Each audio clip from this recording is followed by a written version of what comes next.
Yo.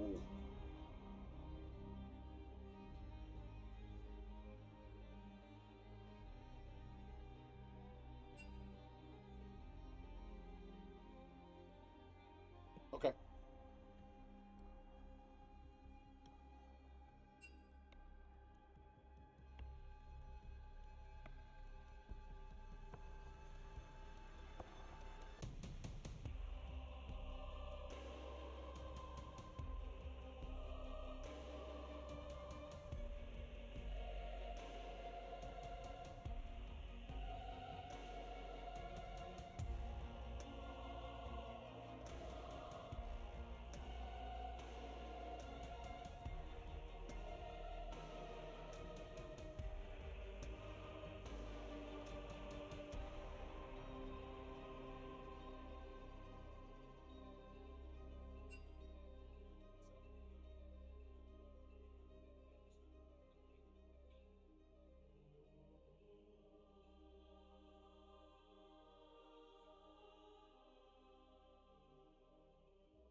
Nice. How's it going?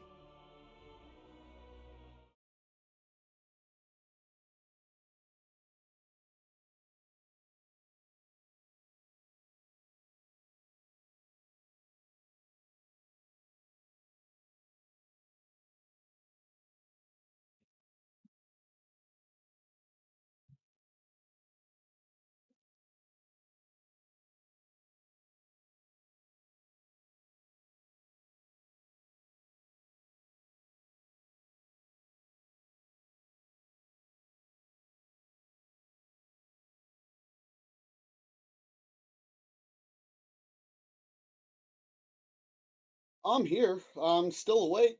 It's been a long day.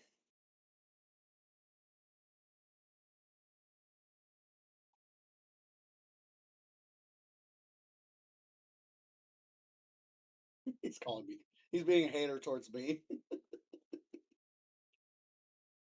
It's all good. I know it's all good fun.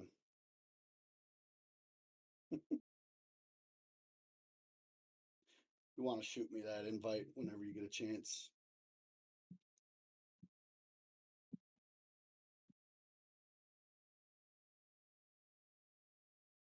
I can check. Try. I'm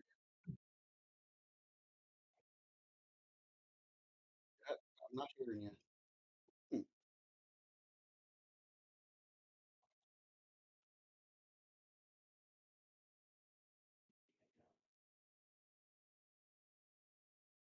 Okay, now let me test. Ah, there it goes.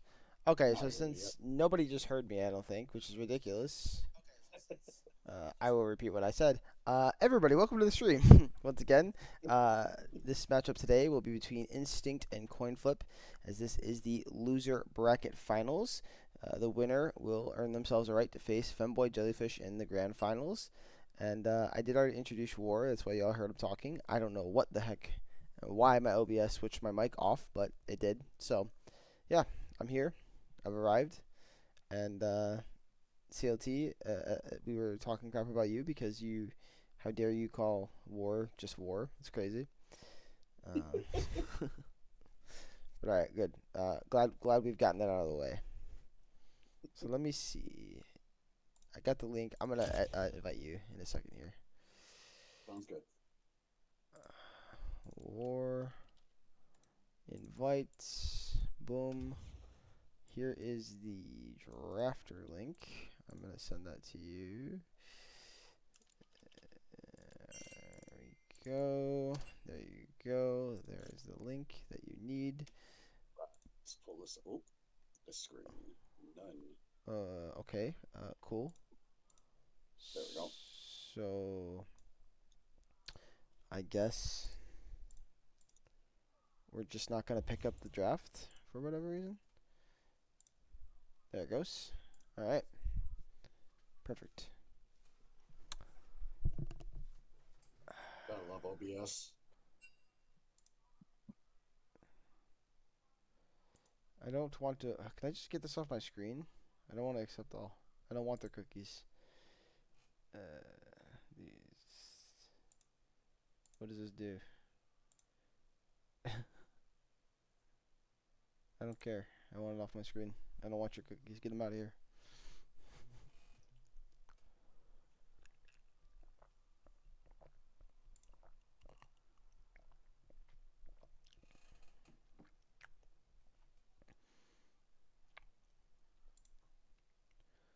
Let me check when the next ad is going to be. 32 minutes. Okay. It's good to note. No, that's what I want to do.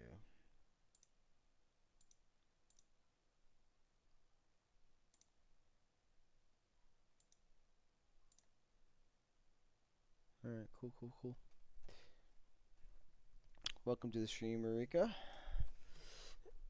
I agree, it is very hype. So War, how you feeling about the matchup today, man? Well, both teams have been pretty strong all split, so it's gonna be a fun one to watch. I know Coinflip slapped us when we played them. And Instincts looked good as well the whole time. I can't remember what group they were in. I'm gonna be honest. It's been a long split. Uh, but I am hyped for this one because we're almost at the end and teams have been showing what they're made of for a while now, and we're finally down to the last few. Yeah, I mean, I think it's safe to say, um,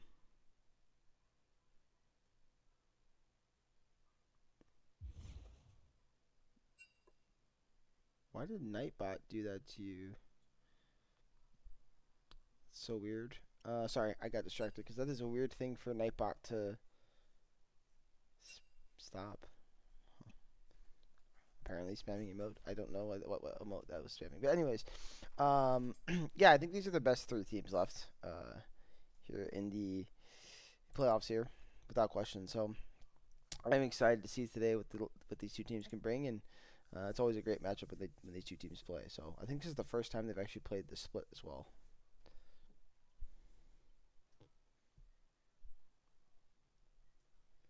I And know it's been both groups have had some peak teams, like clear cut who's better than who, for much of the split, and all three of these teams have looked insane for almost the entire split. yeah, I agree. I could have sworn I changed that though. I gotta go back and edit the Nightbot again because I swear I told it to stop being a douche with emotes, but maybe I didn't. I haven't streamed as much this split, so I haven't seen it as much as usual to know. But I'll check that out for sure. Yeah, and so lame. Imagine trying to type hype and getting pushed out for it. And of course, GeoPro. All right, so now let's focus here on Draft War. We have the first three bands here for Instinct are going to be Mel, J4, and Renekton. Coin flipped, opting in for a Ivern ban and a Braum ban. The Ivern is interesting. Coinflip plays it. I know you're familiar with that as well. But Instinct, Avalon also plays it in the jungle too. So it's going to be very much a contested pick throughout, I think, this entire series. Would not be surprised eventually it gets through at some point.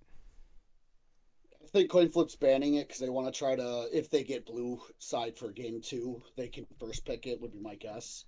Because it is if you can play it, it's a strong pick. Yeah, 100%. I think it's a strong pick for these players. I actually still don't think the pick itself is innately like OP or anything, but the three players that play it, and Brand New doesn't play as efficiently, obviously, as Avalon or even Matthias Top, but the three of them that play it very well. So Yeah, um, it's not something Brandino pulls out often. I don't expect him to pull it out this series, to be honest. It's probably going to end up in Matthias' hands if it gets in. probably. Yeah. With that said, Instinct starting out with a power pick here in the Wukong, which I do think is starting to lose some power as this playoffs has progressed, but is still very, very strong. I would consider him still a top jungler. Um, Maybe A tier, maybe not S tier anymore, but he's definitely up there. Nothing wrong with starting off with that pick, though. He's very versatile in a draft. Coinflip then taking the R1 Kaisa as well as the R2 Nautilus. Pretty nice pairing bot lane. Obviously has high impact. Get into the back line very easily. But Instinct are going to go for the Zaya Rakan. How do you feel about that bot lane there? From what you Oh, see? so I know that Rakan is not terrible in Nautilus, but Zaya is good because if Nautilus ever tries to alter, she just alts and it never touches her. So she's strong against like saying no at level 6 and even pre 6 pulling her feathers when he tries to engage on either her or Rakan, it will just lock him down and could completely nuke his entire health bar. Yeah. I wonder, I wonder if Brandino would be so gracious and play this orange jungle. By the way, I know Flame Dog was talking about it earlier in Ace's stream that Orn looks like it could be good as well as Cho'Gath, yeah. but Go check he's not out sure though. go check out my highlight reel clip of the orange. Oh no. It's pretty good. Yeah, we definitely cook in the draft. I actually don't think draft's too insane quite yet. I think the Orn, technically now with the jungle changes, is a flex pick, and I would not put it past Brandino to play like 4 games of it and just slam it game one. But I do think it's a very strong pick in Matthias' hand, so I do doubt that it's going in jungle. We'll see though. As far as the second rotation of bans here, we're gonna get ourselves Galio, Yorick for coin flip, getting these out of Arctic's hands. On the other side, Instinct opting in for a Nocturne ban. Not a big high priority jungler for Brandino, but could certainly work well with the comp they're drafting. And then a Hawei. So they Yeah, do not. Huey's a strong pick, especially into Wukong and Rakan because you can just fear them in their dash. It just completely nullifies their entire engage.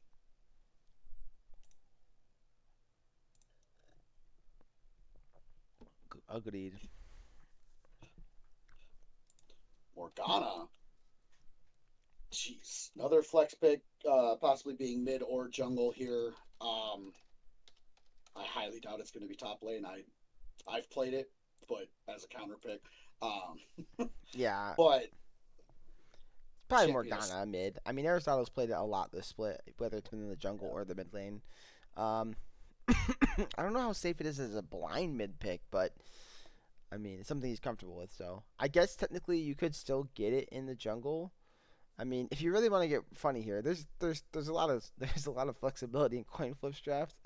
You have three potential junglers, two potential supports. Actually, forget it. You have three potential supports and two potential and two top potential laners. top laners. Yeah, yeah. I've played Orn mid, so technically all three can go Okay, mid. okay. Now we're starting. Now we're going into Doinji Well, territory. We're finding it a little bit of a stretch. Only War does this stuff. Okay. it was Flame's idea, so Yeah. True. True. True. But the Volibear and the Talia will be locked in as the uh, decision into the Morgana pick that we see. I think the Volibear is interesting.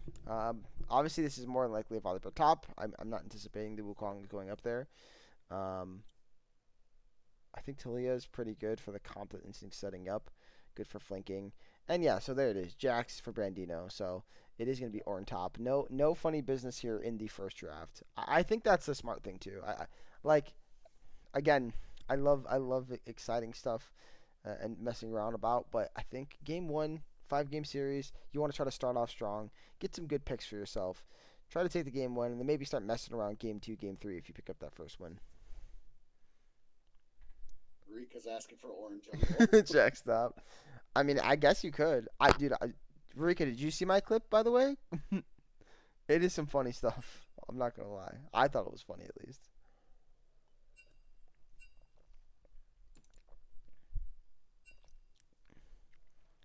I didn't know I had it in me, man. I was not expecting that 1v1. I got a little hype, and then everybody on my team was pinging me, so I was like, ah, shit, I'm the Orange God. You watch enough of Arctic's Orange, you just become a pro.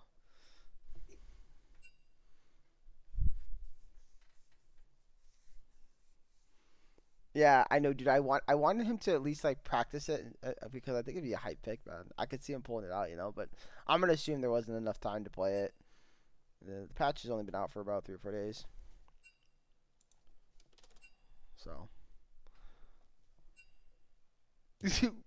What? Aristotle said, "Fuck us, they got time." You want me to go spellbook next time? I don't know, man. That dog grass felt pretty good, and honestly, I don't think I 1v1 the blend there if I have spellbook or aftershock, which I've tried aftershock in the jungle for Orin too, which felt okay, but just didn't have enough power. Yeah, I haven't jungled since my part of the split ended. So. Yeah, I've tried the Jace jungle. I don't think it's going to be a real jungler. I'm gonna be honest with you guys. I want to play a few more games of it before I full judge it. But I just it doesn't feel that great. Now I was into a Zed jungle, and Zed jungle's clear is ridiculous, so I couldn't keep up with the pace. So maybe it'd be better into something that's slower. So I don't know though. I don't think it's gonna be that good. Ganking's not great. Rocking Knight, you're so funny, CLT. Um. I'm trying to think what else. What else got buffed? Aatrox jungle got buffed. Yeah, I've played against it as an Ornn and clapped it. By the way, this is my aftershock Ornn game. I was clapping the Aatrox jungle. It was funny. So I was actually playing it a few patches ago, and it felt good even before these buffs. But again, I'm not jungling anymore. I've gone back to playing top lane, but it felt good before, as long as you're not like into a bad matchup and being into I think it was attack. It felt fine. Yeah, I could agree with that. I could definitely agree with that. Currently, we have Jax top and Orange jungle locked in. I know they can trade, but as of right now, yeah, I don't think they're trading. I think this is where they're going. I would generally be really surprised if. Oh well, no. Wait, you're right. Wait, what? It is Orange jungle? Wait, what? Is he doing it for me? I misheard you. I thought you said it the other way for some reason. My brain was so like.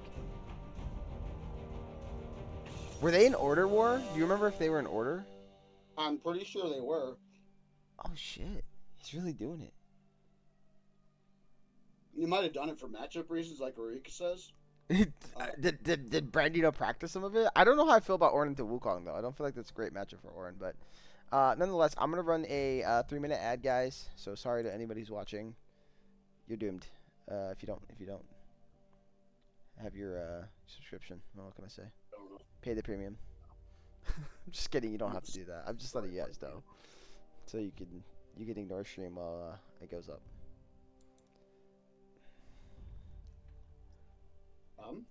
Well, if this is the right account, Brandino was not playing it. This is about to be really interesting.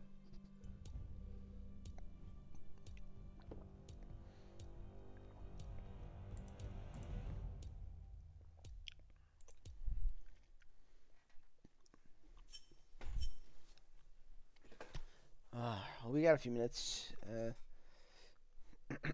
chilling while this ad plays out. I don't know who pays for the what's that, the Prime subscription or whatever. So I think Cia does. I think he can still hear us. I don't. I only subscribe to one person. That's Ace. Yeah, I feel you. And even then, it's like, man, I shouldn't be spending the money on this. Yeah, no, for sure. I would never request people to do that. It's a ridiculous request. So How are you gonna say nope? Can't hear me. Now you're just lying. You're a absolute liar. It's crazy.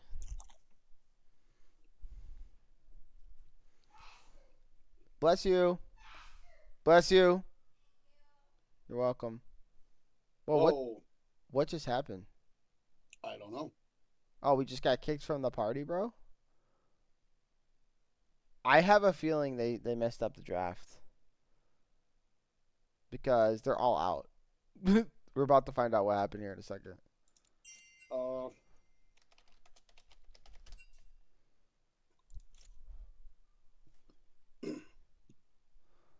Wrong runes. Okay.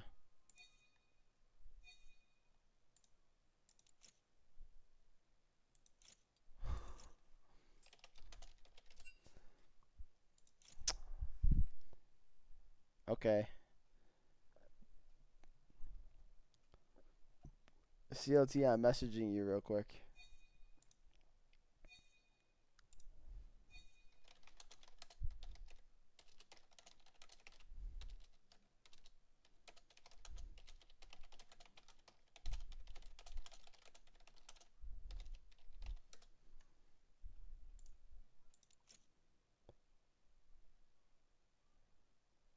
I thought I was out of the match. Are you still in there? nope. I'm staring at the shop right now. Uh, you're still inside the stream. Leave the game. Leave the game. I'm not in the game. Oh, you're sitting at the shop. Oh, the shop in. Okay, the client. Okay. Yeah.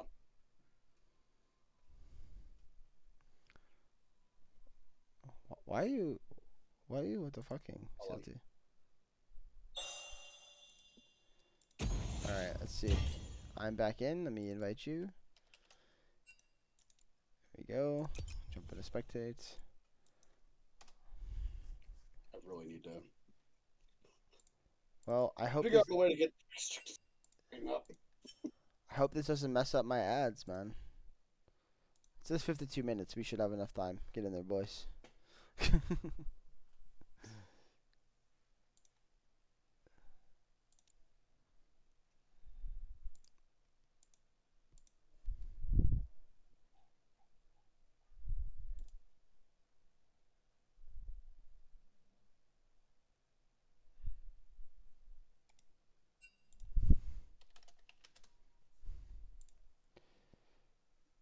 All right. Well, what a start to the stream. Now, you guys just got a 3-0. Someone's got a 3-0 now because this is ridiculous. I already wasted 15 minutes. GG. Oh, what am I gonna do?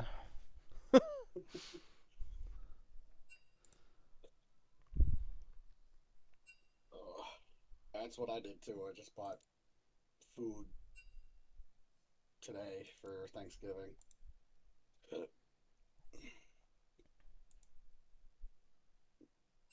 Still mad that my job's got me working Friday for no reason.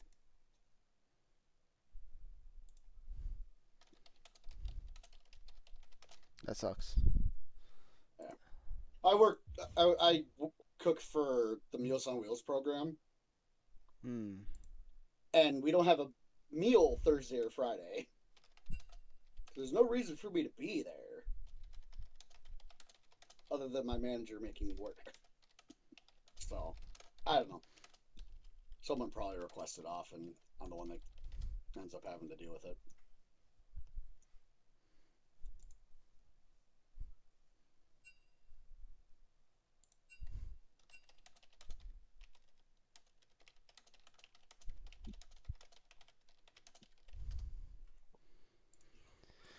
All right.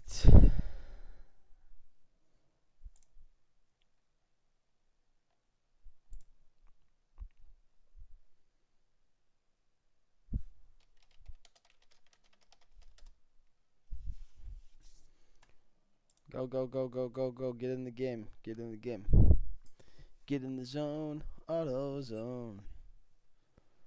Oh. GG. Clips is muted in the channel.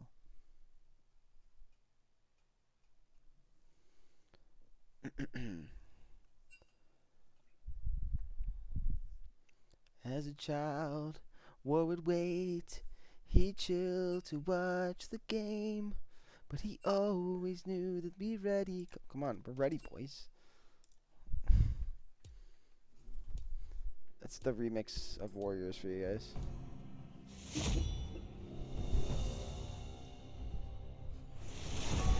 I thought about streaming the match as well. My Like, man, countermeasures are ready, even if you are not. Because I didn't stream Wednesday, yesterday, or today. So Who dares defy my will? Much. So I was like, I should do it, but I'm not going to. Think carefully, my friend.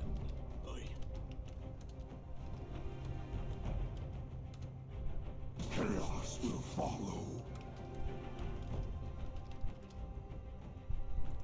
Chaos will follow.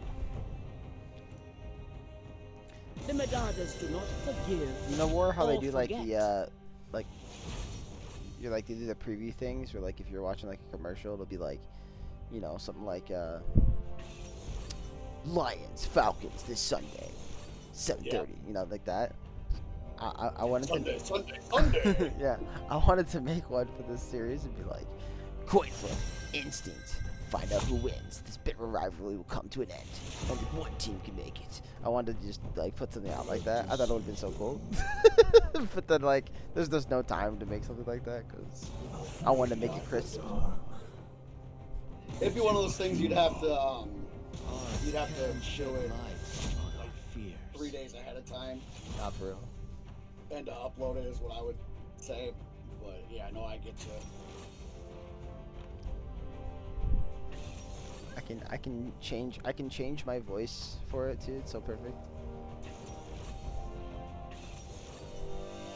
I was doing something one day, messing around with my boss, something similar, in a voice like that, and he goes, "You should be on a talk show." I was like, what do you want, dude? I'm like, nah. He said, you got the voice for it. I had something like that happen with a few of my buddies. We ended up actually getting convinced to make a podcast because of our antics at like Magic tournaments. And it was just like, okay, so we did. And it was fun, but it was a lot. It was too much work. We missed 1 week, and then we ended up missing like 3 weeks, and we're like, man, we got nothing. So we just stopped after 3 episodes. It was like, oh. It was fun, but it was too much work. Way too much work. I'm gonna cast this entire first game in Obama's voice. Please no. Please no. I haven't been playing it in ranked CLT. I've only been playing it in norms. And on my Smurf only, my main Smurf, because I'm not tanking my main account's rank, even though it's already tanking. I can't win games to save my life. Yeah, War is over here like, he can make a change and go to the ADC role, but actually the ADC role doesn't want him. Dun dun dun. I'm 2-0 when I play Urgot bot lane as an AD carry. Oh my god, this dude! I swear to God, I already knew he's something ridiculous. Urgot, Thresh, Gnar, Jace, Ryze, Morgana. He left out the most important one, the Nautilus. I'm not playing Nautilus AD carry. You've played it in 4 roles. You might as well just play it AD carry too, buddy. I would need a Senna support to do it. That'd No. be the only way. Just build crit and go crazy. I have a Psycho build that's attack speed with lethal tempo. It's really fun, but it's not good. Watching you in AD carry, I'm gonna be like Steve Irwin. I'll be like, crikey, mate! Look at War. He is trying to adapt to the bot lane. He's found out quickly he could not survive with the wild crocodiles. Pretty much. My win rate is so bad. I think I've won like 5 games on that account in the last 3 weeks. True. And I'm not doing well. Let me actually check, because I honestly don't even know. With everything going on at home, I haven't been playing League much all week. Yeah, My, who plays this game? my water heater broke. That was my bad, bro. I got mad. I drove up there and I smacked it with a wrench. Hey, that might actually get it to work. Ow. Okay, so let's see. 4, 5, 6, 7, 8, 9, 10, 11, 12, 13. Out of the last 13 games, I've won 3. Nice. Both of the Urgot games and a Morgana game. Not bad, man. You're making waves.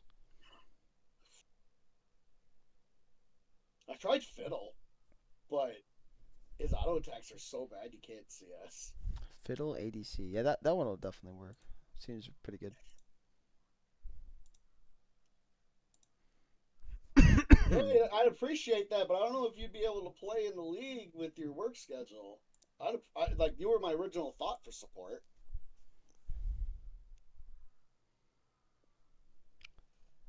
Yeah, well, you got time to figure that out. We're doing Sweat League probably in like late January start, and then there will be another Rec League. And Yeah, I'm not playing ADC in the Sweat League.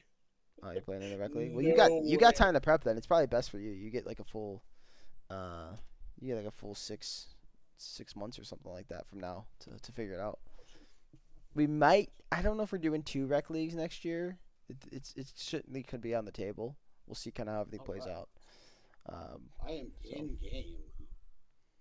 War is not allowed in the Rec League. GG, you're not allowed in the Rec League, buddy. Alright, I'm in game. CLT, you're the one that told me I could. I'm in game, yep. What time stamp? 18, 19, Okay, 20. you're gonna have to stop at 21 or something. I'm at 22. Alright, I'll let you know when I get to 22.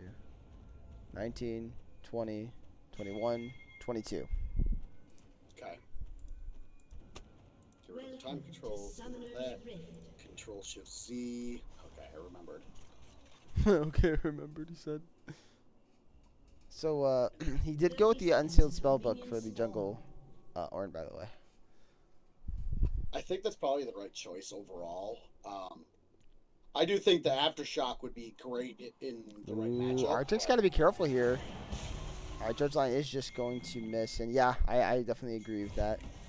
I feel like Grasp is still fine though, but maybe not into Wukong.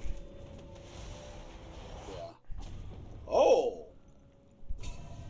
So Geo did go Red Tree secondary. He's got Ultimate Hunter and Taste of Blood. Yeah, but he got canceled, so that's really big for bot lane. Eclipse and Don are going to get nice setup here in the front bush of the lane and allow themselves to probably get some cheeky damage off on Bori if he's not careful walking in. Rakan does have his W too, which makes it even more dangerous for Kaisa to walk up. Yeah.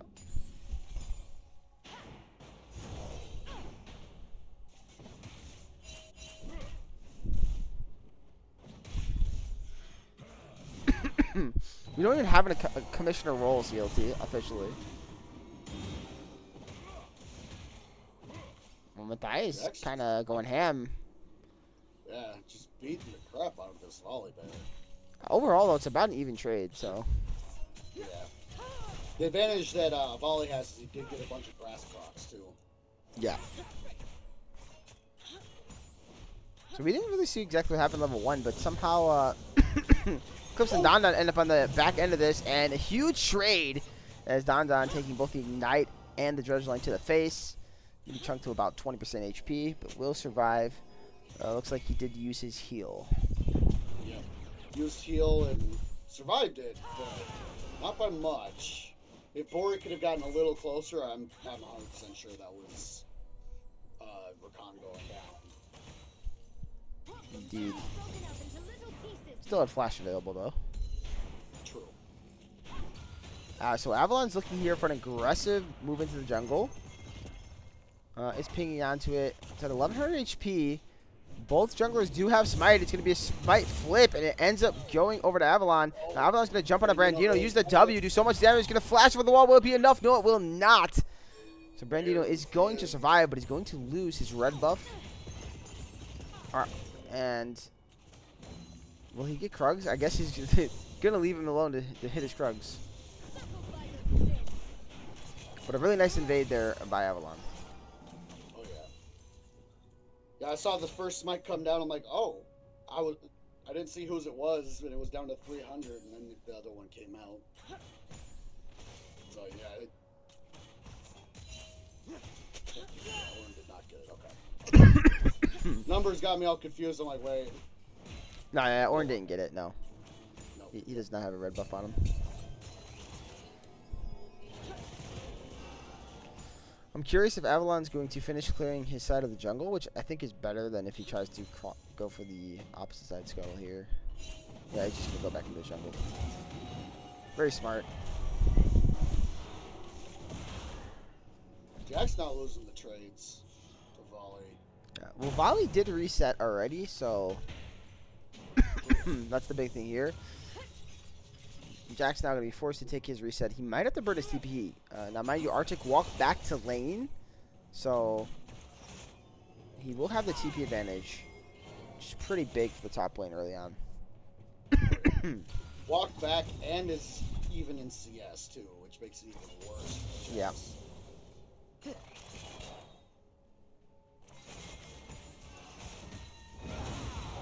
So here comes Avalon up for an attempted gank. The Q was used by Matthias. Now Matthias is forced to flash away. Good flash to get out, but unfortunate that he had to. Oh, Geo misses the hook. He misses the hook, so that means he's going to take a lot of damage here from Eclipse. Good chunk. Both AD carry support for the side of Coinflip are about 50% HP.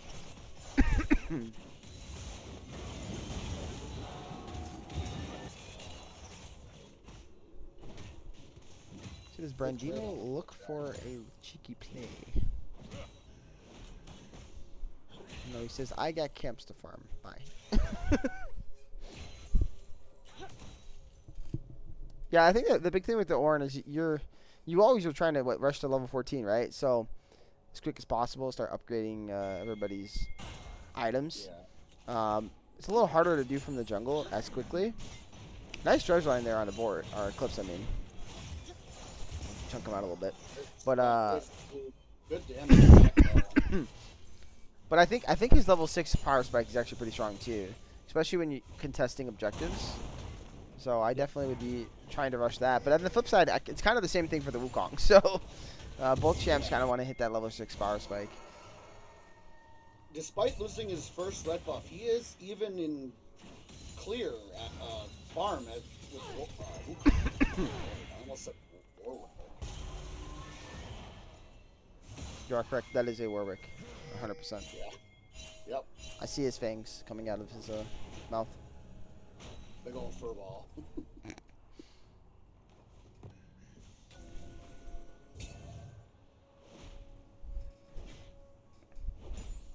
Yeah, he's even in CS, but the tempo is off after losing the red buff. You see Wukong's camps are respawning now, so. Yeah.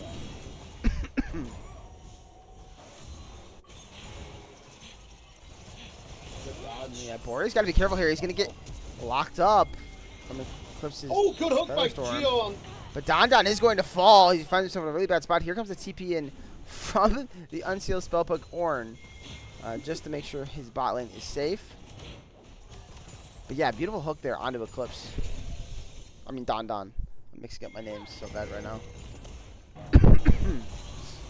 It was perfect timing too, because I don't think that Bori lives there if he shows up a second later.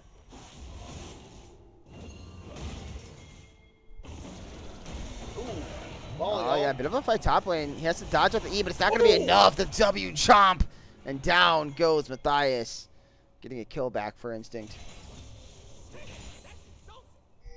They know where Ornn is since they just took drag, so Wukong's looking to take his top side, but not currently up.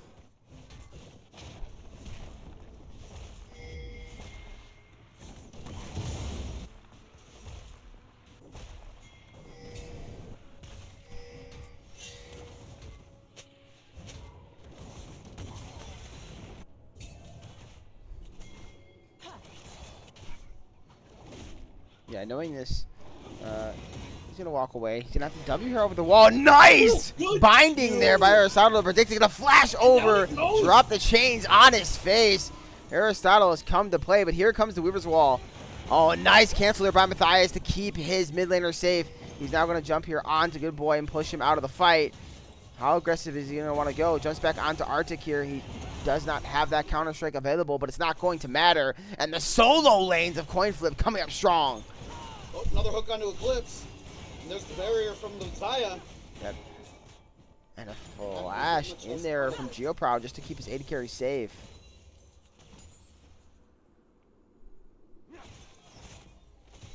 Noah does have ult.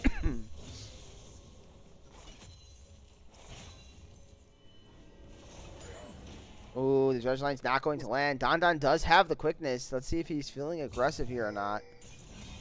He is feeling aggressive. He's going to go on a very flashing onto him. That's going to be enough damage. And no, it's not. The ulti, the depth charge. No, it won't be enough. Now Geoproud trying to chase down Eclipse. Eclipse, though, does have that ult if needed. And unfortunately, Bor's life will be taken. Billy's tie the kill score back up to 2 each. Yeah, most importantly, War, the gold lead is pretty much the same. There's about a 400 gold difference between the two teams. Oh. Forcing Oh, the good flasher flash out of by Arctic. That ult was still on cooldown, so was not able to run away.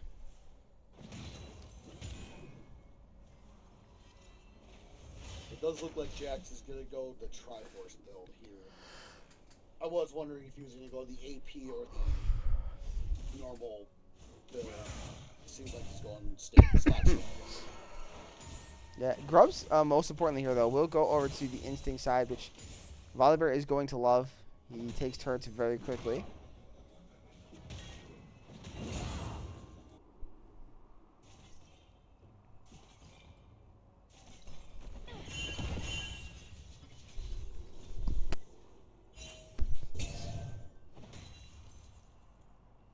Arctic 7's bush.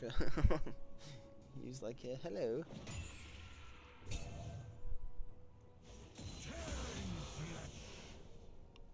Currently all tied up in objective 2, so we're looking pretty close here for the... Ooh, that's a lot of damage there on a Matthias. Is Archer going to look for the dive top lane? He does. He burns. He did ult. He burns his ulti, but the Jax luckily is able to leap strike away. Now we see Ornn coming up here, though. They know that there is no flash on this Volibear. Ulting. I don't know why it took me off there. I don't know either. Well, nothing happens I was outside honest. anyways. The Call of the Forest God was used, and the Volibear just Must walked have away. missed that. Oh, out of the bush here. That's going to be enough damage, but he does have the counter-strike up. He's going to leap away. Can he get out? When's the next Q up? Doesn't look like it is. So now Brandino, with the Ignite, is going to try to duel out Arctic. Now, Arctic doesn't have much mana, but he might have enough to utilize the W. Oh, trying to flash in. Oh, so Nice. close. But Brandino's not able to pick up the kill there, as the Volibear just moseons out like nothing ever happened.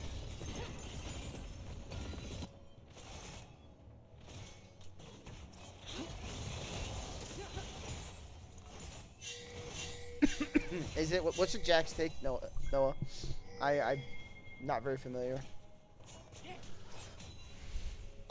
So Jax is for me is frustrating because a lot of my champions are auto attack. Oh, as we're speaking, you have damage on Don.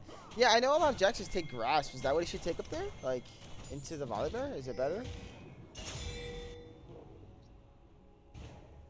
I don't know. I know you're Nice spell asking shield. Noah in the chat, but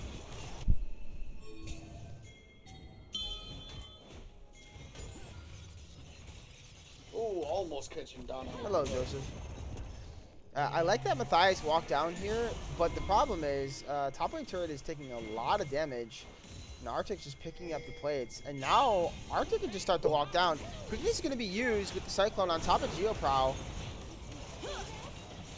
Doesn't look like they'd have enough damage. Thinks he's going to walk away. He's not going to be quite able to, but it's going to be a nice call to Forge God and hit multiple members. Is that going to be enough damage? Here comes the Counter-Strike. They do pick off Eclipse. Eclipse will fall. Avalon trying to kite away there with the Cyclone. Does he have enough damage? He does not. That's a double kill for Bori. He uses the barrier, trying to survive here against Good Boy. Spacing it pretty well. Nice attempt at the knocked-up from Brandino, but Good Boy is kiting it out with his Q. Beautifully done there on Matthias, but it's not going to matter as Matthias picks up the kill. And now Arctic is walked down, seeing all these low HP bars. He does have his ulti. He's going to ult there on top of the Jack. Say good night, Bori. You're up next. Give me the double kill. As the Volley Bear is just going to walk out with the swag.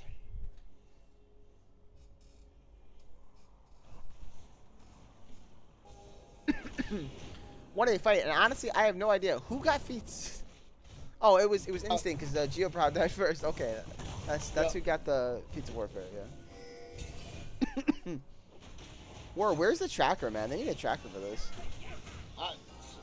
I've been wondering that the whole split with when I've been casting. Like, man, it would be so much easier to do this.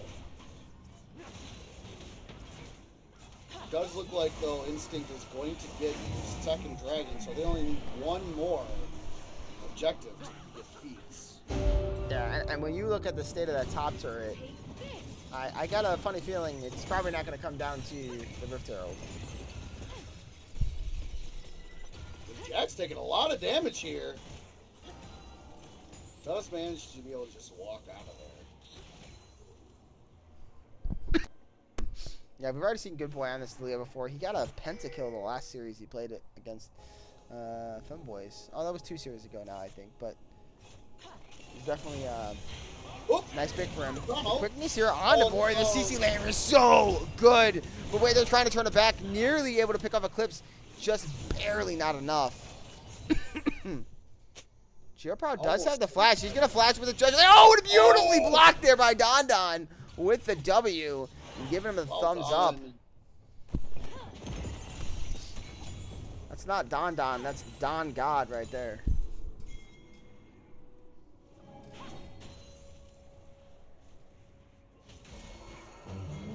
Do have a fight breaking out. Yes, all the Forge guy. Nice cancel there from Good Boy, though, and a lot of damage onto the sword, and the shield's going to be broken. He's trying to walk out, but Arctic's going to flash in there and chop him down with a W. Now Arctic using the ulti to try to buffer the CC. Does he have enough to survive? He doesn't. He will fall to the Jax, as it is going to be a shutdown. And here comes the Weaver's Wall, so they can try to jump here onto Aristotle. Aristotle does have the last shield, surviving for now, but a flash over the wall. Geoprow finds himself in a really weird spot, though. Nice stretch line to keep the Wukong locked in place. Knows he's dead. And Bori now looking at Don Don and Good Boy as they are able to walk away.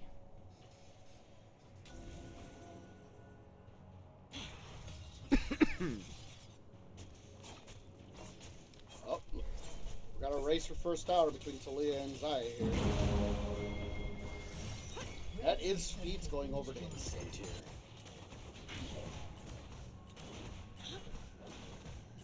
Yeah, I mean, they had the grubs. If bot lane turret didn't fall before top lane turret, like I said, certainly was going to. And in the end, both of them fall, so. Nice gold influx for the side of Instinct, who now find themselves up about almost 2K.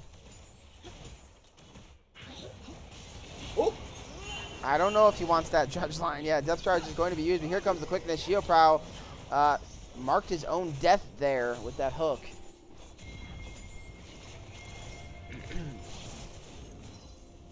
Wait, double? Oh, I thought it was a double TP bot for a second, but no, they're both solo laners TPing to their respective lanes.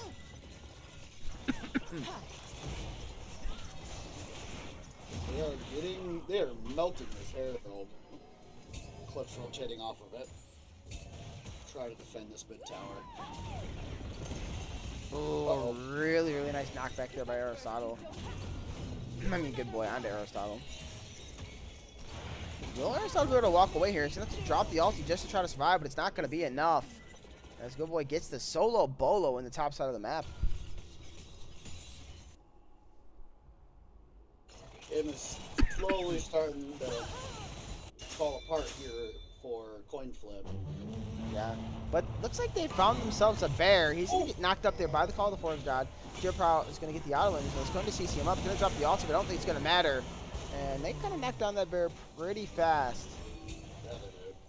Let's see what they can do off this, if anything. The objective's up, Drag's down, not up. Oh, the Drag's not up. There's not much to really do at the moment. Yeah, they're going to look for a siege here in the mid lane. Talia does have the Reaper's Wall, but I don't think they're going to contest this on the side of Instinct. Just go ahead and give the turret.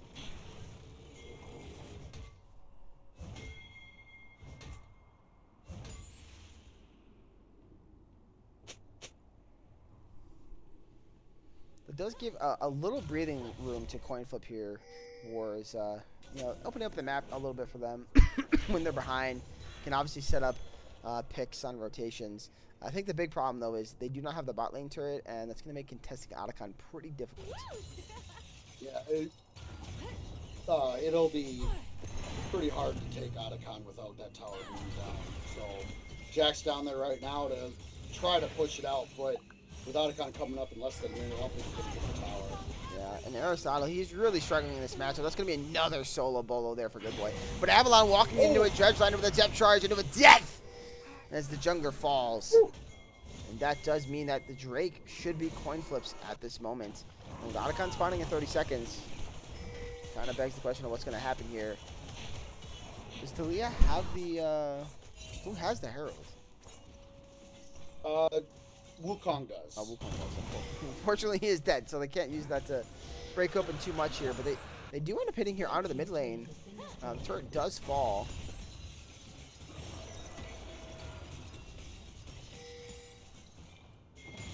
I never realized Talia can auto while she's using her. Yeah, there's fights going on everywhere on the map. You saw the Call of the Forge guy there using try to catch out Forgot Arctic. TPing bots, try to catch out the bear. Yeah, here comes the TP from Aristotle. Trying to make a play there, but a nice dredge line to kind of cancel any attempt there. The quickness is going to be used there on a Geoprow, though. Don's going to go extremely low as well as Geoprow. Both supports in a really, really bad spot. But, oh my god, Vori's going in there, trying to have the killer instinct, trying to make the play. Nearly takes out Good Boy, but it's not going to be enough. Geoprow now trying to run for his life. Featherstorm's going to come out. Oh my goodness, the damage here out of this Xayah. Everybody is dying on the side of the Coinflip. They found themselves in two fights that they didn't want. And that's going to be a double kill for the Monkey, getting himself back into the game, and Otacon as their secondary prize.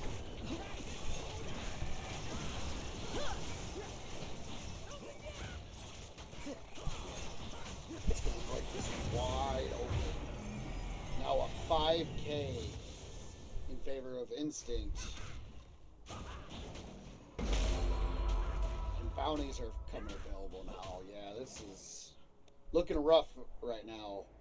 Obviously, with the Ornn, there is some serious scaling because of ornaments, but until those come out, it's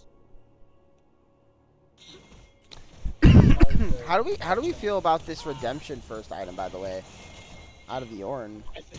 I think it's wild. Yeah, it is wild. You know what else is wild? Bori getting flashed on there, nice W, but it's going to be a 1-for-1 for the 80 carries. But Geoprow, unfortunately, I don't think that's a spot you want to be in.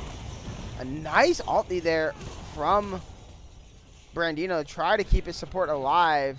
Does get the E slow down, but it's not going to matter. As here comes the Herald.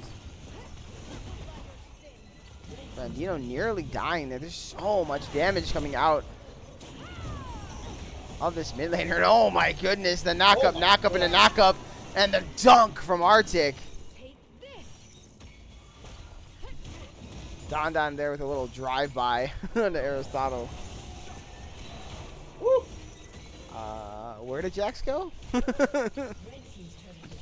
blinked. That's what I'm saying.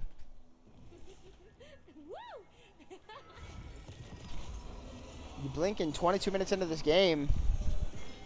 It's not looking too good for Coinflip.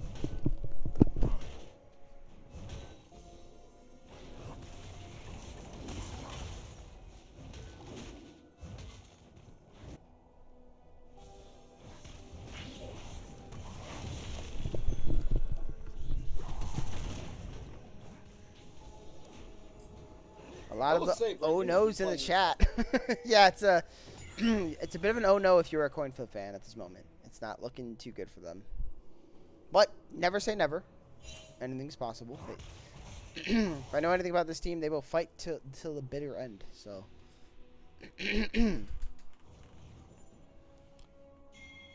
Does Bori have any more Bori magic in him? Out of his mind, but there's only so much he can do.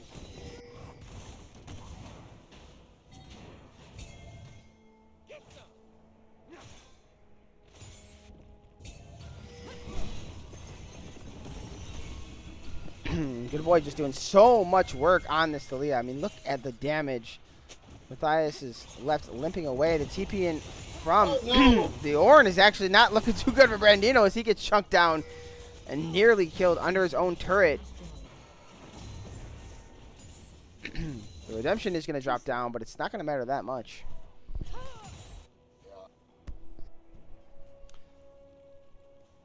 Talia, these damage charts are going to be insane. Yeah, now here comes the Weaver's Wall. They're going to look to dive Aristotle. He's going to drop the Chains of the Corruption, but I don't think it's going to matter. He's going to get the stun up, but the turret wasn't actually turned off. So Arctic's actually going to fall. That's going to be a shutdown. Here comes the depth charge there on to Good Boy. Would we really drop Good Boy? No, the Cyclone just looks to be way too much. As Avalon says, don't worry, boys, I got your back. And there's the knock-up city for Matthias, tipping into his own death. Double kill now for the Talia. Avalon's going to pick up the kill in the back end, and that's going to be your game, as it's a triple kill.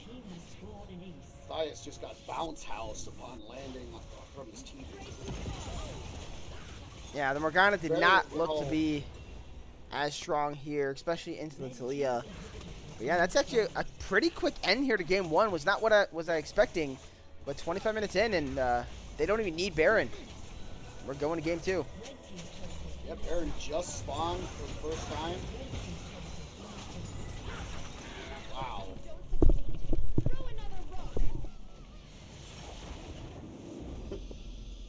Rika not a fan of the Morgana pick here.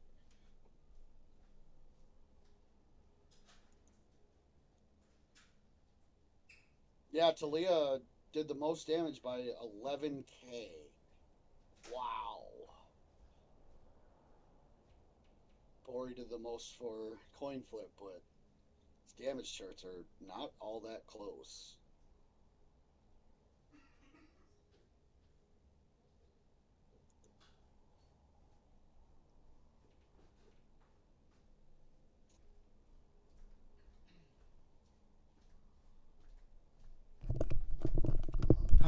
All right, War. What do we think needs to happen here in game two? I think Coinflip needs to try to slow it down. They were trying to force plays too much where they started to fall behind. With an Ornn, you want to try to scale up because of the ornaments, which can completely warp a game even if you're way behind. So I think that they just need to play towards their win cons. They really just lived up to their name of kind of coin flipping a lot of fights. So I think they just need to try to slow down. Yeah, I mean, I think if they draft another comp like that with the Orange Shore, but I feel like they had a comp that could play pretty aggressive early too. I mean, it was a Kaisa, right? She doesn't mind kind of scrapping early on. I think my only takeaway is I love the adaptation there a bit with the Until Spellbook and the Redemption, but part of me feels like you just go your tank item earlier on in that game. Yes, Redemption is very, very strong, and I don't think you should ignore it, but it's also not as OP as it used to be. They nerfed that crap, so I think you're better off just getting tanky first. Yeah, that Ornn was dying way too fast for being a tank. Having only the Bammies didn't really do much for him. So the Redemption was cool to try to help your team, but it just wasn't letting him live through fights. Like, he didn't die a lot, but he had to get out of fights way too early, way too fast. Yeah. Nonetheless, I want to thank him for picking the Ornn tech. It was fun to see someone pull it out in a game. I think I think he showed kind of some of the power of it. I do think it's better than some might believe.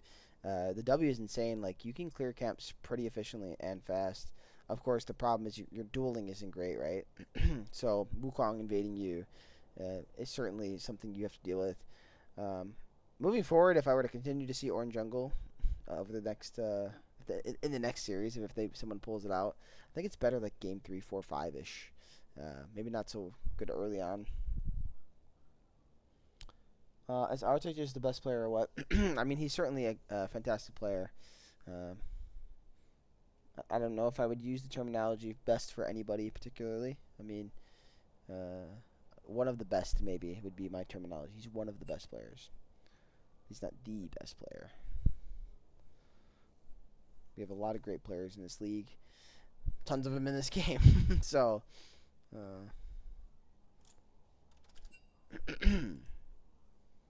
but I do love me some Arctic.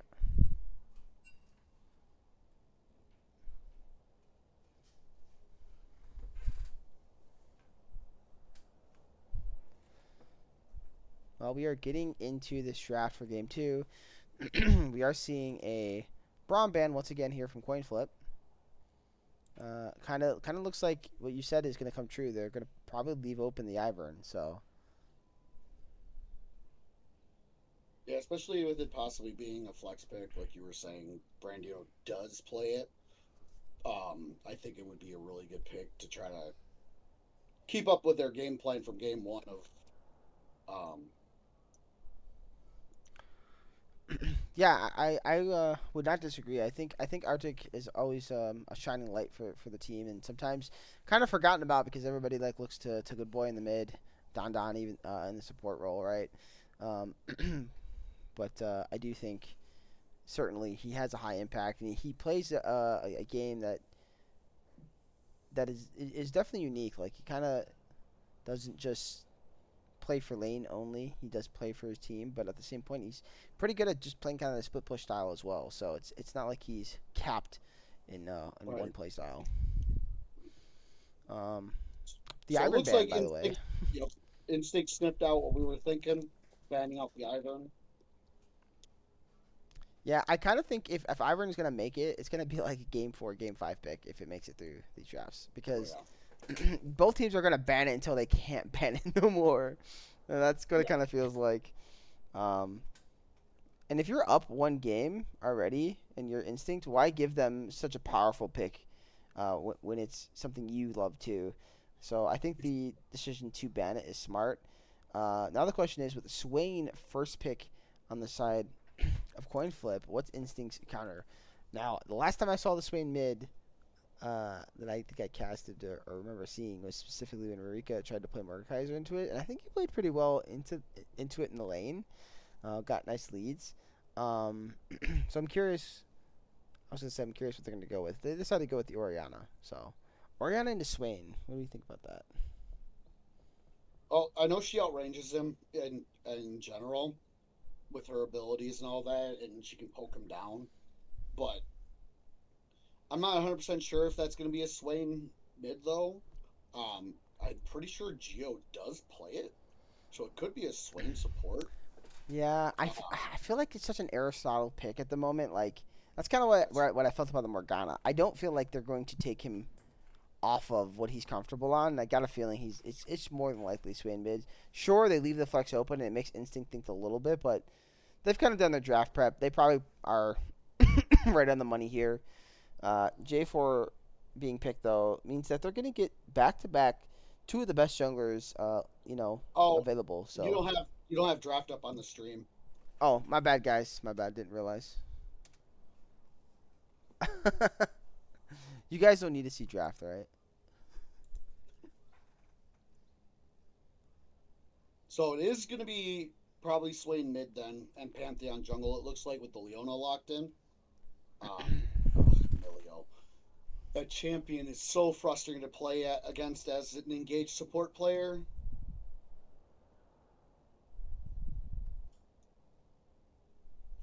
Why did that get censored?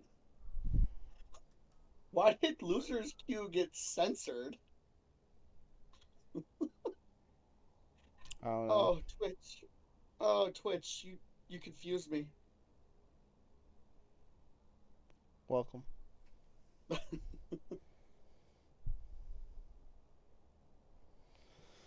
Yeah, my bad, Marika. By the way, I just didn't want you guys to see the draft. That's all. Really, I don't think it's important. You guys just hear my voice. I'll tell you what's happening.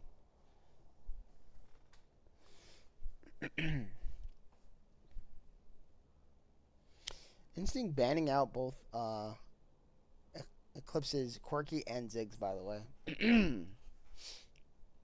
So they've got a plan, and they're trying to execute it.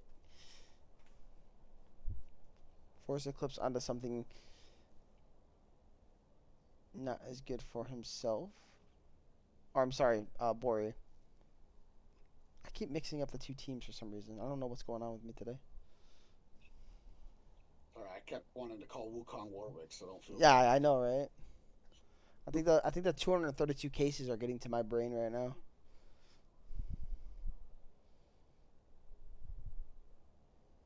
But yeah, nonetheless, they're trying to get these away from Bori. So I do think pretty smart bans. Keep Bori off stuff that he can execute well with this comp. Yeah. The Sivir pickup though here for Eclipse, I like that for him. Just to kind of sit back, chill, do his job. But then the counter side is Bori's gonna get something that he can make plays on, and that's the Yanara. So, and I feel like these two AD carries, like, I kind of like them both. I think Sivir technically, in my mind, outscales, but it also depends on the comp that the Sivir's playing into, as well as the Yanara. I think Yanara into this comp is not that easy. I mean, you've got a lot of lockdown without her ulti. She's immobile into a J4, Orianna. Could be very terrifying for them. But yeah, and here comes the Nara R5. Nara is really good here because of the J4, because he can just absolutely wreck J4's day if he ults, because he can use his own ult against him. Yeah. But the Ori with the J4 is terrifying for anyone. So if the Snar is not Mega Gnar when J4 goes in, he's just going to die. And there's the worst champion in the game! Champion makes me sick to play against. I think he's very well balanced, to be honest. I haven't doubted that for years now. My champion pool is just hard countered by him. Yeah. That's my biggest problem. Play some Aurelia, buddy. You beat her up. His biggest counter isn't a counter anymore in Mordekaiser, because if you ult him, the maiden now follows. Yeah. Well, I mean, I think his biggest counter was always Aurelia, in my opinion. I mean, okay. my buddy was like a Yorick man, and he dreaded that matchup. Like, he didn't mind the Mordekaiser matchup. Why? What is? Yo, Aristotle, what's going on, man?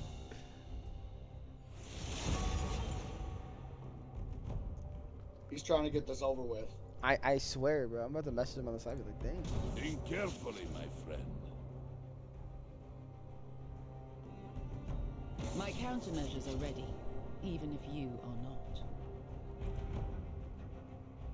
If I want your opinion, I'll beat it out of you.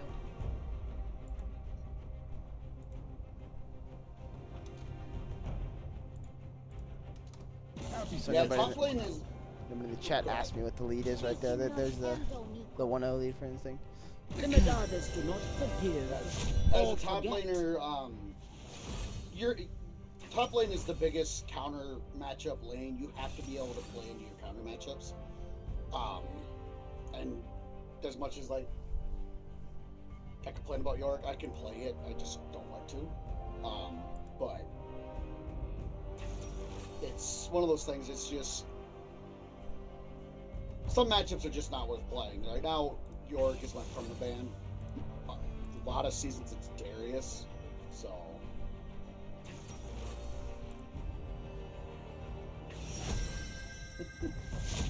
Oh boy. What are we oh boying over there? The chat.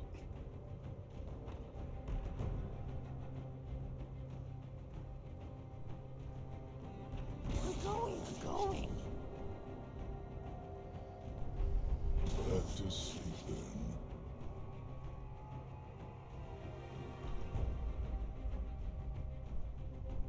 All right, guys. let's all just focus on the gameplay. Let's not get too hasty in the chat. All right. It is pretty calm right now, but I don't want it to get too aggressive. Okay. May I die with your eyes closed. Why can't we be friends? Why can't we be friends?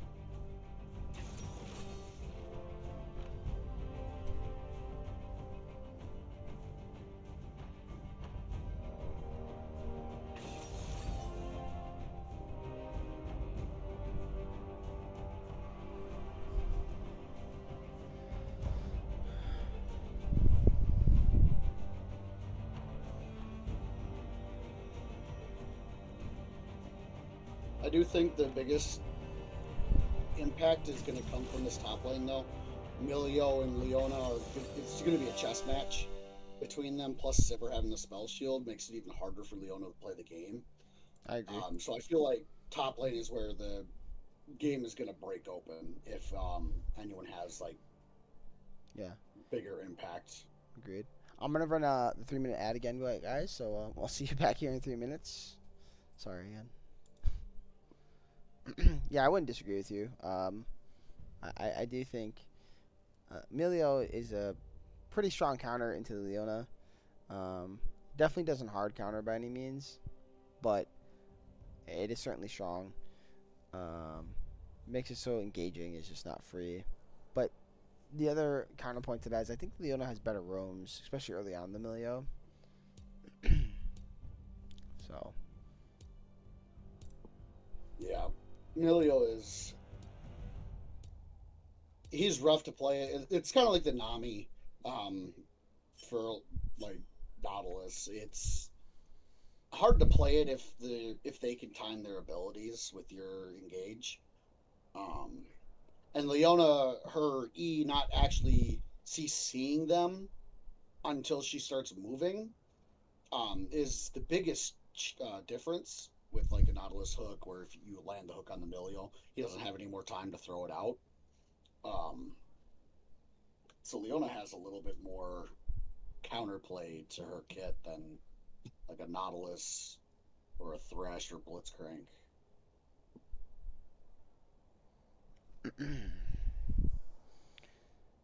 Agreed.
All right, we're almost there into game 2. So what's your final prediction here for this game 2? Who you got? I am liking Coinflip's draft a little bit better. So I would say that I'd go out on a limb and guess that they should win this. But after how game 1 went, I'm hesitant to fully call out saying that I think Coinflip's going to win. Yeah, I think. You're welcome, baby. I think that the instinct comp kind of looks pretty nasty. I mean, Jarvan Oriana, I don't know, man. Plus Sivir, the potential there is so high, and if the Yorick gets any bit of a lead, like it's gonna be really difficult for Nar or Swain to deal with him for free.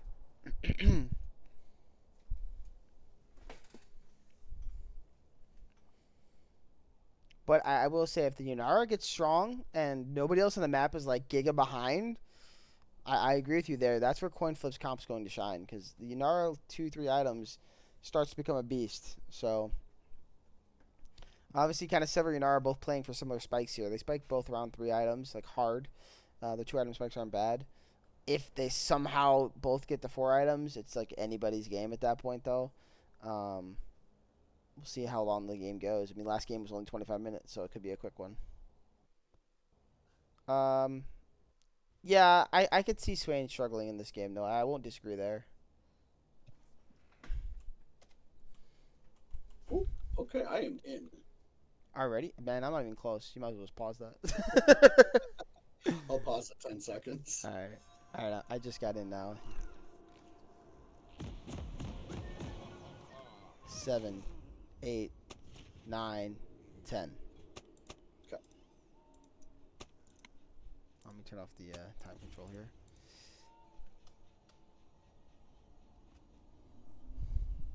Swain pretty dookie in this game. I don't know. I think Swain could be really good here, but he's got to play it really well to be able to actually participate. I I do tend to agree with him. I mean, like it's two. There's only 2 melee champions, and one of them he probably won't see too much, and that's the Yorick. So he's not going to get as much like free healing and free damage in that sense. Sivir and Milio have really good ways of evading him kind of getting on top of them. And then Orianna, I mean, that might be the easiest one to get on top of. But again, Milio will be there as well. So, yeah, so it's going to really come down to Geo on this Leona, I think, for Swain to be able to play the game in team fights. Yeah, I do agree. I think the key is going to be trying to lock down Don, right? And kind of take the Milio out of the fight before it really gets going. But that's easier said than done, so.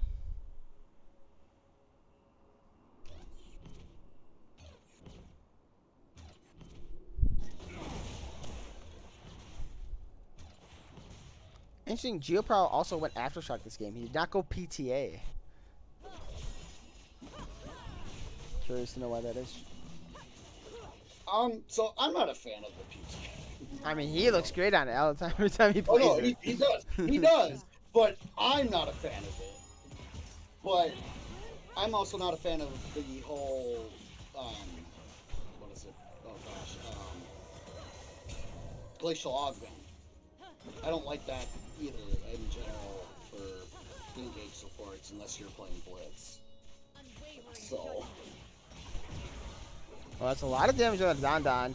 They're going to flip it back here on a Geoprow. Heal, though, was used by the Milio, so that is something. Oh, yep. Heal was used in that first exchange. Oh, was it? Okay. Yep. Yeah, that was used in the first exchange, which I was surprised with them still being at 3/4 HP and Sivir being at full health. It was kind of weird. But maybe he was worried about the Ignite coming out. Yeah. And I'm expecting a Flash W here from the Pantheon. He's walking, making a flash right on top of Good Boy. The E is not going to land, though. Do they have the damage? They do not. Cube is getting charged up. He's going to snipe him for the first blood here. 2 minutes and 50 seconds into the game. A lot earlier than game 1.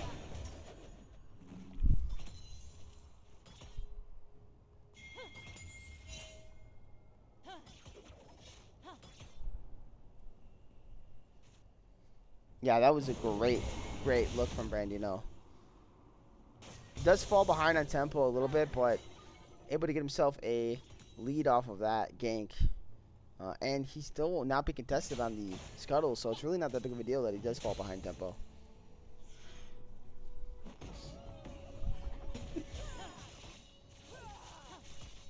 I asked that same question, Noah, with Jin players. How do you miss your W on a stun target? I think he threw it late was the problem.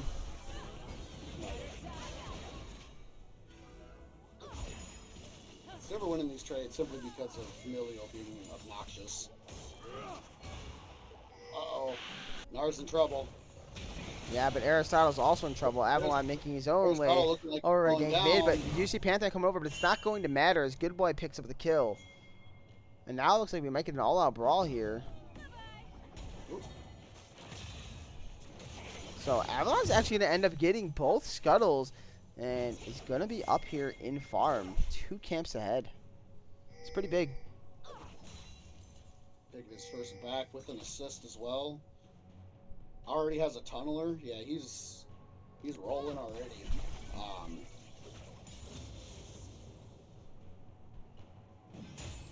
have that extra XP from the 2 bonus camps also is going to help him hit 6 to make his ganks even stronger way earlier than this Pantheon's going to get. Doing everything he can not to die to these little ghouls. Yeah, I don't think that's a great. This is why I don't think Nar's a great matchup, as he really can't kill the ghouls quick enough. Matthias is forced to use his jump. Arthur, of course, not enough mana. He's gonna try to flash in, but Matthias does get the transform in time to keep himself safe. Now the question is, Matthias should have flashed in here onto Arctic. Arctic's have to be very, very careful. Gonna flash in WQ. Gonna be a 1-for-1 in the top side of the map, though. And that's going to be actually in favor of the Yorick being up in CS. Yeah, and the way of bringing in, I mean, not the best spot, it does crash, but Yorick also still has TP, and Nar does not. He did take him early back to the call, so. Meanwhile, Avalon is going to take this time to turn here onto the Drake with his bot lane, so that'll be an Ocean Drake going over to Team Instinct. And he's still up 2 points as well. So he's rolling right now.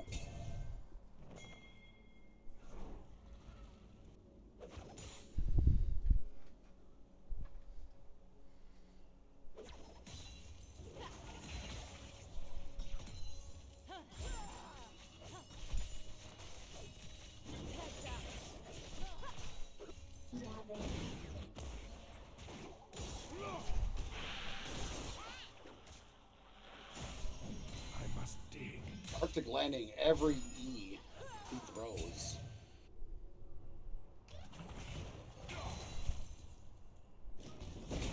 Yeah, I think the next thing we should look out for is when this Pantheon hits level 6 and where he uses that first Skyfall.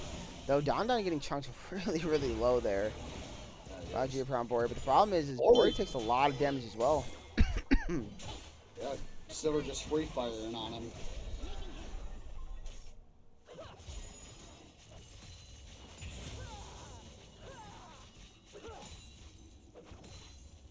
Does look like Yunara is taking the scuttle crap here. No, just going to get some plants. Needs to heal. Ooh. Nice, nice little Nard on the wall there by Matthias, but that does mean there's no ulti. Mega Nard does also drop, but Maiden has been summoned. Oh, that's going to be a lot of damage. Matthias might die here under the turret. It's going to be enough damage, and the Feats of Warfare will be claimed here by the Yorick.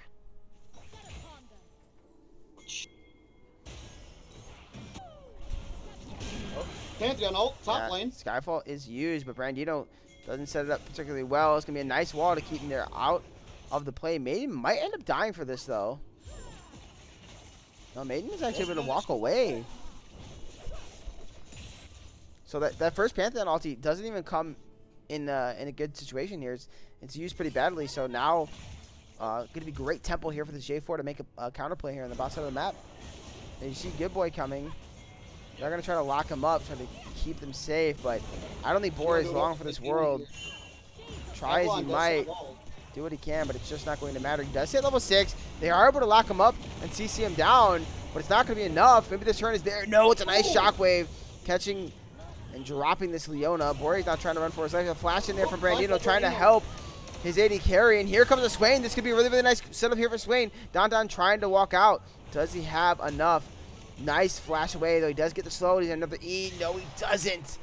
And all in all, it ends up being 1 kill in favor of Instinct. So, Rika, I don't think he flashed top lane because I don't think he was quite up until Yorick was up. It's got to be the most unfortunate situation there. They're not able to get a single kill on the back end there.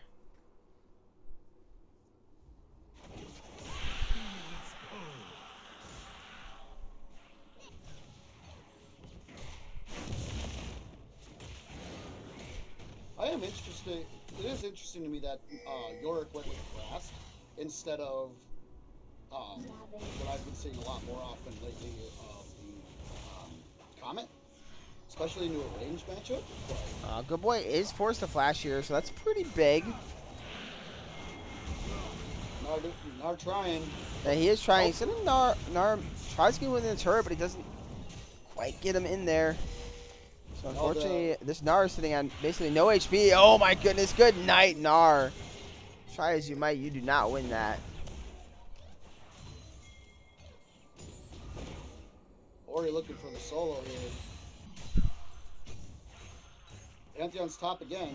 Yeah, Pantheon here to just force to cover the wave.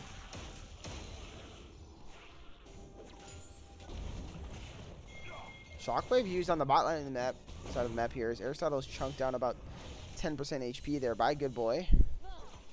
Nice little tempo play there.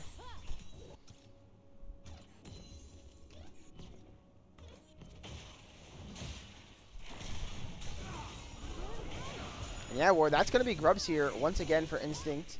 And once again, Arctic playing a champion that loves to smack turrets. Oh yeah. So, One of the best split pushing champions in the game, unfortunately, for Coinflip here. I mean, Matthias has got to find a way to dodge some of these E's. He's getting chunked and zoned constantly. It's been pretty rough for him here in the top side of the map.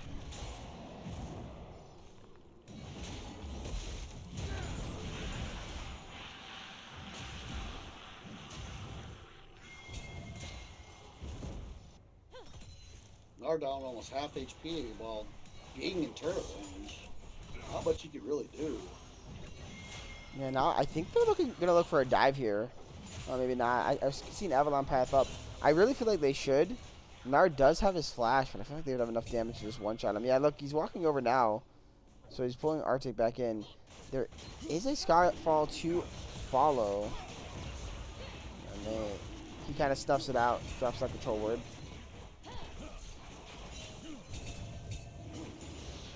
That is Infernal going over to Coinflip here. Try to slow down this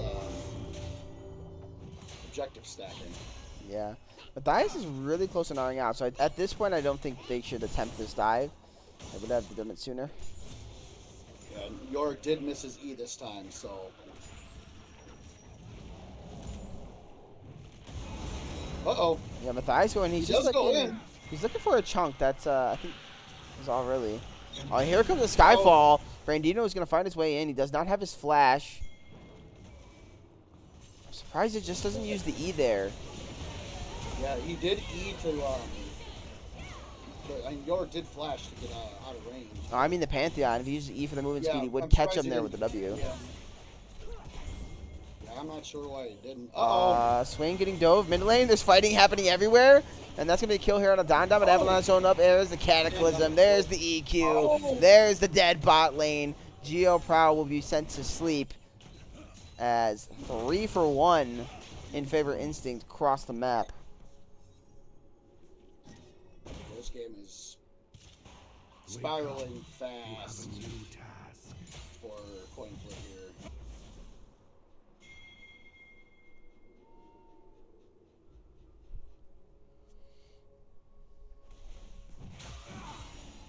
Yeah, it's kind of feeling like a Coinflip needs to maybe make a play on a weak side of the map.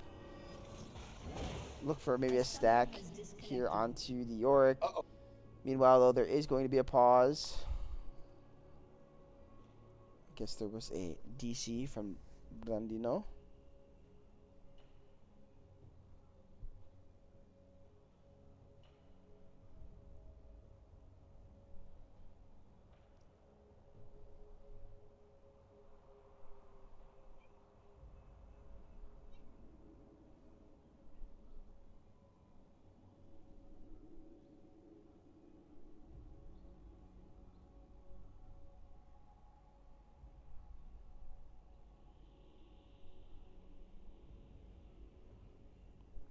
Hopefully this pause doesn't take too long, or I might fall asleep.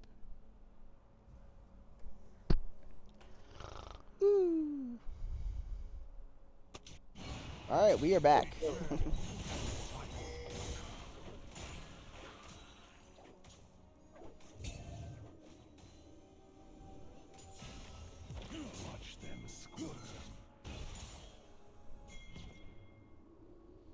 We're going to have a little bit of a delay here, guys, because of the pause. We'll catch up here in a second.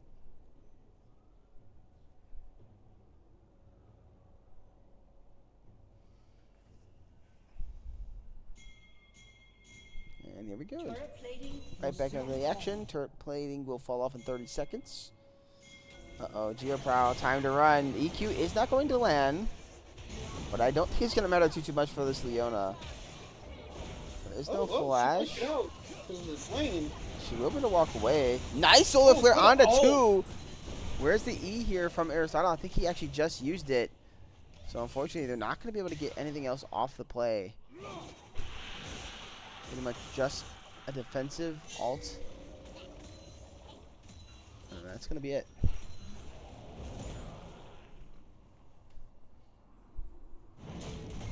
Yeah, but something I don't see a lot, like overload timers. I think if you can get an overload and look for, like, you're the team that's behind, especially when feats are a thing, you can play for turrets.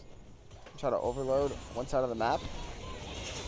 Oh, Bori going all in 1v2. Yeah, Bori really wants to play here, but Brandino's going to show up to make it an even 2v2, and that is going to favor the Pantheon Yanara.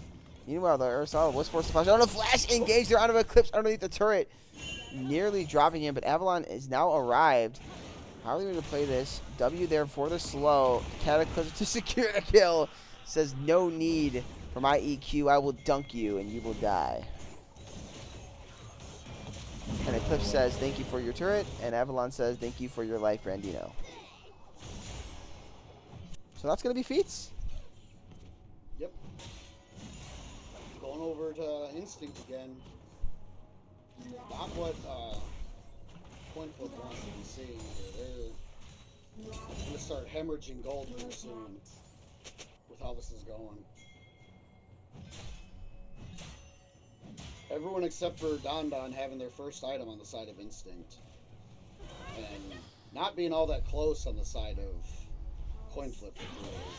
Oh, nice Sulfur is going to land there onto the Oriana. Good Boy does have his flash. Do they have enough damage to get the kill? They do not. Nice usage of the Shockwave. And Good Boy will walk out with his life. Oh, they are going to land the E, but here comes Don's ulti to make sure Good Boy can walk out. They're kind of just sending it at this point, but it's sending it to their deaths is what they're going to do. Bori now trying to run for his life. He's ready to get back to the mid turret. And oh my goodness, if they were... Yeah, you can see the desperation here from Coinflip. They're trying desperately just to get back into this game, seeing what they can just get a little bit. And in the end, all they do is get a flash. But that's not going to be enough to win this game.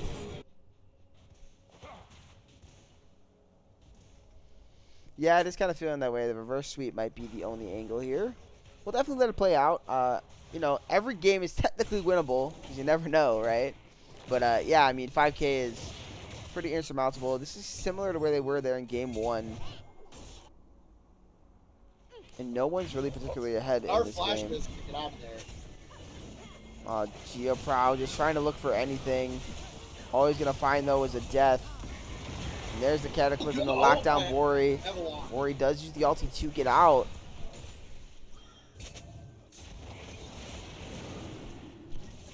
Now on the dragon. It doesn't look like Brandino is interested in contesting it either.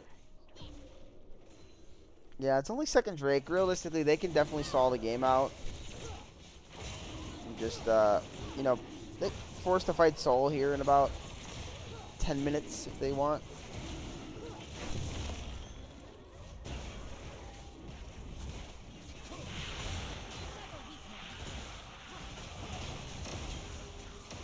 There's really no way to deal with this Yorick, man. Such a force to be reckoned with. This Herald is going to be dropped, and they should be able to walk this right into the tier 2. And Aristotle's got to be careful here. There is no Cataclysm, but they still do have the Shockwave. We get the Herald to crash. That's about all they're going to get, though. Yeah, I think that's very smart from Instinct there. Not to get too aggressive. They know they have this pretty big lead, and any dumb mistake could throw the game. Yeah, I mean, I'm definitely not disagreeing with you, Rika. I'm not going to sit there and say it's likely, but I feel like if you're Coinflip, you haven't started talking game 3 just quite yet. You're probably like, hey, let's send one more fight, maybe at Otacon.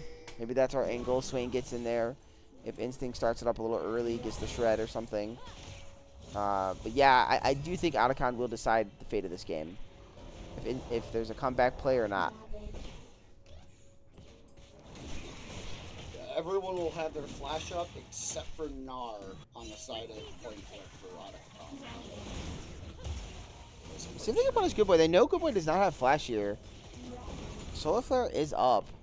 And Leona has the flash. I'm surprised he's not looking for a play. I kind of wish they would. I mean, they're a little nervous. They might be worried that J4 is hovering. Yeah, and it looks like they want to try to send a play top. I think this is a very interesting decision as Arctic is very, very strong here.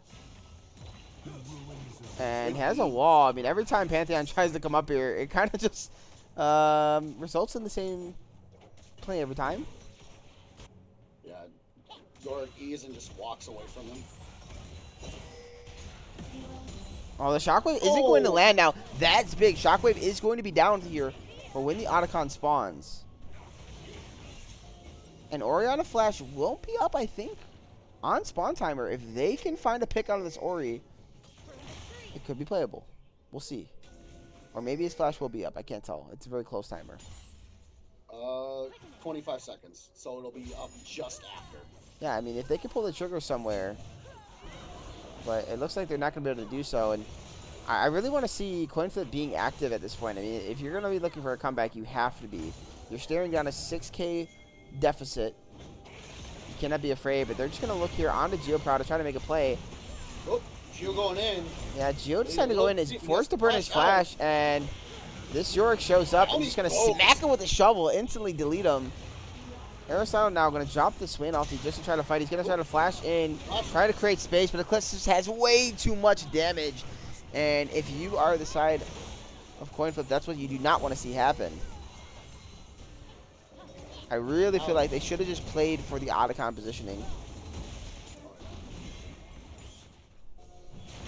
Geo getting caught there.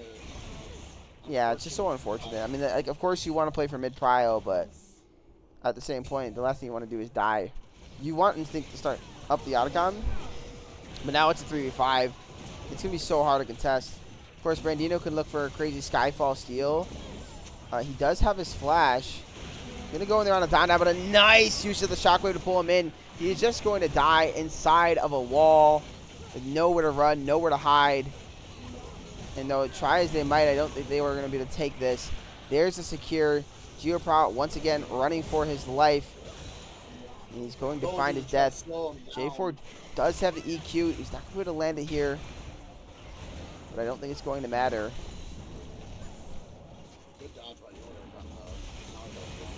Yeah, nice start into the wall, but unfortunately another wall is going to result in his death. And Arctic has just been trapping everybody and sending them to their grave.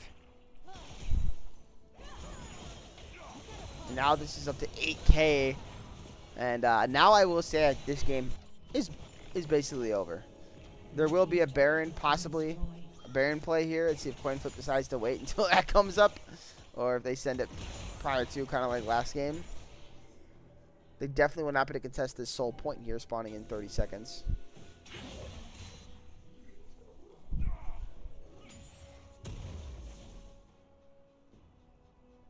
Here's a small saving grace, I will point out. It is 2 items to 2 items for these 80 carries. So, Gnar is not that far behind. Pretty much even gold. Yeah, I mean, really, the gold lead's top and mid and jungle right now is where most of it comes from. Inside of Instinct. And there's only a 50 gold lead in favor of Silver right now. They're not up, but he's not up by any. Series is currently 1-0 in favor of Instinct. Sizzle. That's the thing, right? Yeah, he did. Yeah, I like how you say it, and then he's like, he's muted, so tell him in chat. And you're over here saying it out loud, anyways. All I saw was what's the series sitting at, and I wasn't reading it. I'm like, okay. I was expecting the rest of it to be like, I just got here. Oh, there's her ult to not die to the Yorick under her own tower.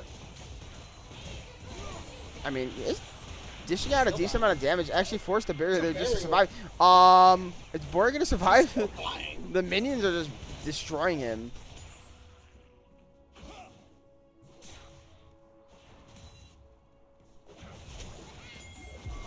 They're gonna turn on the Eclipse. They will burn on the hunt. They're really trying to jump here on the Eclipse, but Eclipse was almost ready for it. Brandino's not gonna find an angle.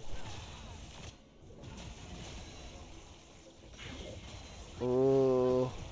If that E landed, there was potential. They really should look to try to kill the Maiden there. Like a W there from Brandino just to kill the Maiden, stop the split push being as heavy. But now Arctic is just going to TP back. He's going to reset and get some HP. Oh, a nice solar flare there on to Don. That Milio is gone. Yeah, I mean, that's the kind of play we were kind of talking about in the draft, right? We want to see the Milio kind of be the target. And let's see if that gives them a little bit of breathing room. Now, Baron does spawn in 30 seconds. So now the question is this. Do you send a Baron play if you are Coinflip? Don is dead for about 15 seconds. You're going to have first setup. Oh, they've got some pretty good setup right now on the side of Instinct top side. Plus York has TP. Yeah, but you should be able to clear that out. So let's see here. Oh, he smited it before it could transform into the big one to give extra vision. I'm not sure about that one. I mean, I think it's fine. It doesn't really affect anything. You just wanna have that, so that way you don't have to worry about any sneaky Baron attempts. But they're gonna try to play in this banana bush, so they're really hoping that someone walks in here. And I mean, it's certainly not impossible. But let's see if they call the bluff. Ooh. Good boy isn't going to get slowed. The flash in an attempt, but a nice flash there from both Don and Good Boy. But see the TP here top from Matthias. Matthias does have an angle. Matthias is going to find the Orianna. Orianna's going to fall. It's going to be shut down here for the Pantheon. J4 all by himself. Avalon forced to flash away. Here comes in a TP from the Yorick. Arctic finds himself in a weird spot. He has to flash away immediately. Solar Flare is not going to land, but they are trying to chase. This might be the attempt that Coinflip need. They're going to be forced to start with the Baron. They should be looking to kill the Maiden. They aren't doing so. Avalon's actually going to dash in. Wait a second. What is this J4 doing? That's going to be a shutdown. Now they're going down to Eclipse. Shield Prow surviving. And that's another shutdown. As 4 members die on the side of Instinct. And Coinflip don't call this a comeback quite yet. But they're back in this game, or...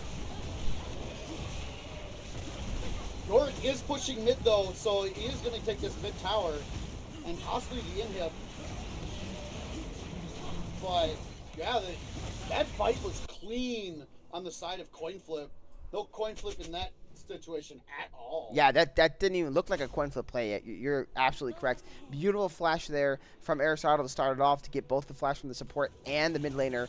And then the TP flank in there from the Gnar. By the time they realized it was just too late, and he found a great angle to take care of Good Boy. And all of a sudden now this gold lead's only 3K difference between these two teams.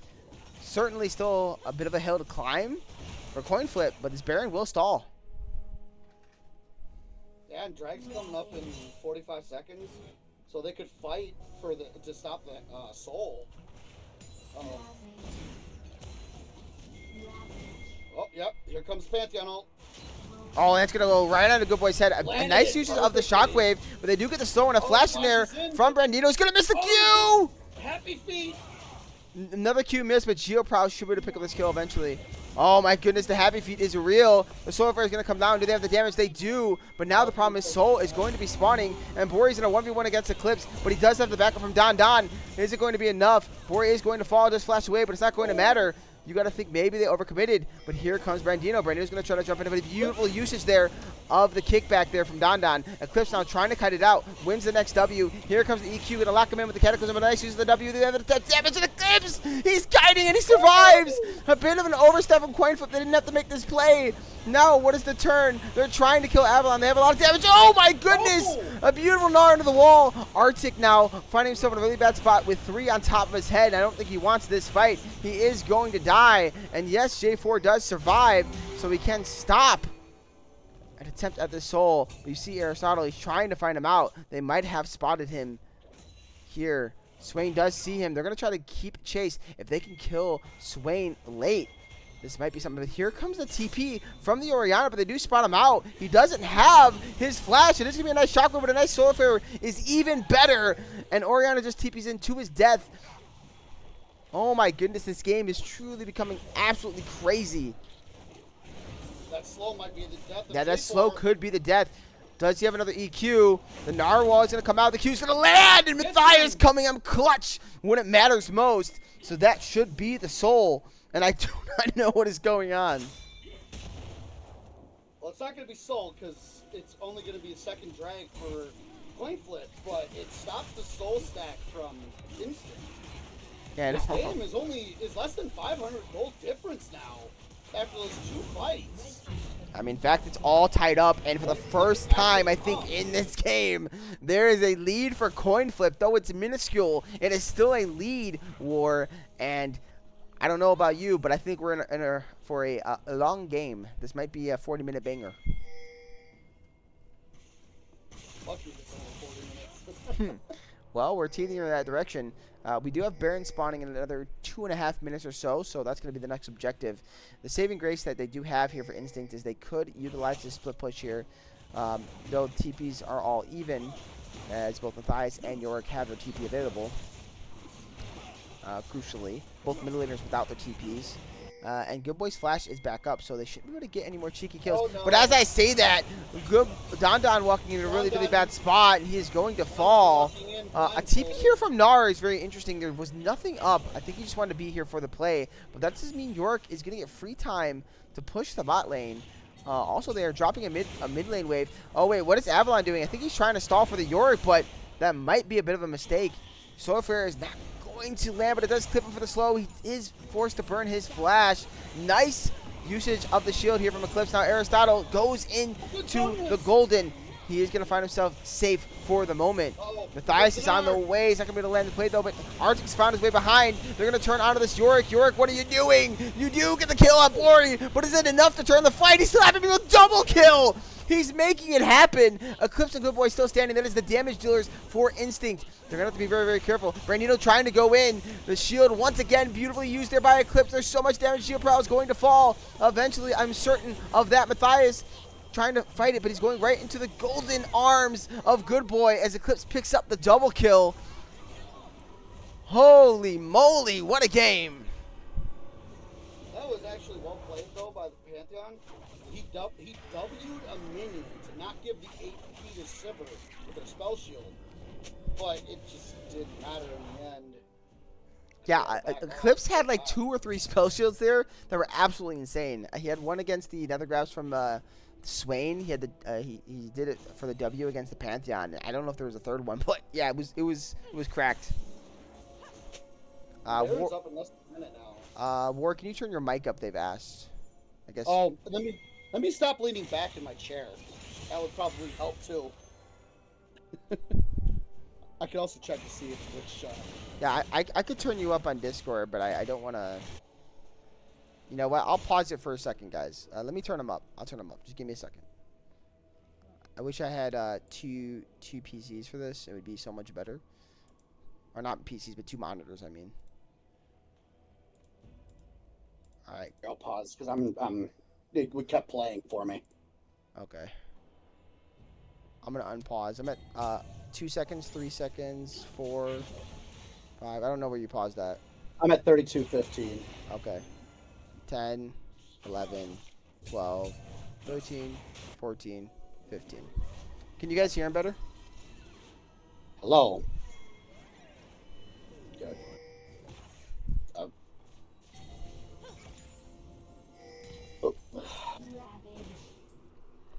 Okay.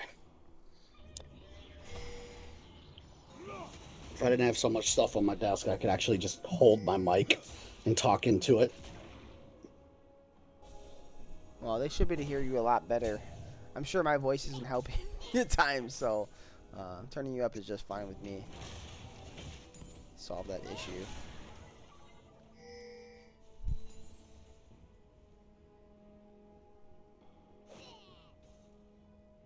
The dance around Baron is starting. with all of his mittens. Crucially, this is a very important war. Baron is up at this moment, but Drake will spawn in a minute. Oh, nice solo fair there. Are going to burn Good Boy's flash. Shockwave is going to come down. That's Brandy was in trouble. Yeah, that's a really bad spot for him. TP is going to come out, so this should end up being Baron. The only question is, can Brandino spawn for the soul? Here comes the TP in from Aristotle as well. Now, Good Boy is chunked, but he does have his own TP. The question is, can they survive losing the Baron? Matthias going to turn on Avalon, get a nice chunk onto him. Here comes the TP in, though. Oh, and Bori's just going in. He wants to fight, but I don't know if that's enough damage. He looked for the attempt, and Bori, he just disappears off the map. And you got to think that might be crucial. Aristotle. Oriana walked into the Swaino. He did walk into the Swaino, but I don't think it's going to matter as Aristotle is going to drop the Zanyas, trying to stall for as long as he can. But a nice Shockwave will find the kill. As I'm being paused. Why am I being paused? Hey. What happened? Wonder if there was another pause that we didn't get notified for. I hope it's not because I paused. Hello? Shouldn't be. I'm going to be so mad if I have to come back into this game. I will do it, obviously. Well, it paused for me too, so I'm pretty sure it's... Why did... Don't give me the bug now. I need to see the end of the game.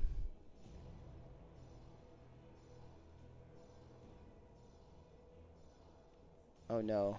Guys, I think we got the bug.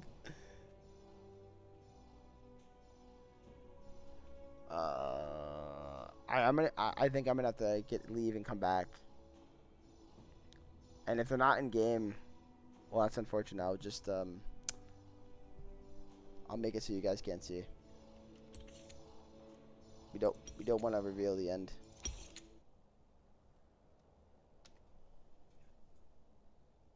Oh no.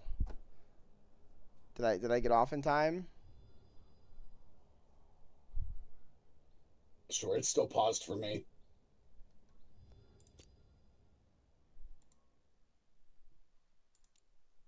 Yeah, I'm not really sure what happened. We did end up getting a ad, so maybe that's gonna help because this game's been so long. I'm gonna go back into the game here just to see what happened at the end. That's crazy. I cannot believe, like, seriously, like in the middle of the game like that, like at the very end. So I pulled up the draft, so hopefully they didn't see who won or lost.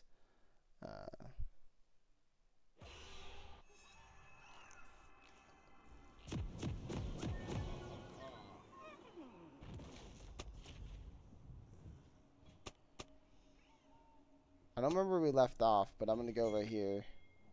We're at 33:58 is where I'm at. Where it paused for me. Okay. I'm back in.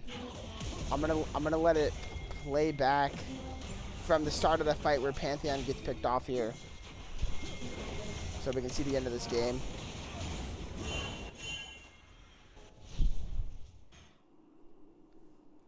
And I will pause at the 33:58 mark and let the ad finish playing through. That is so, like, unfortunate, man. What horrible timing for this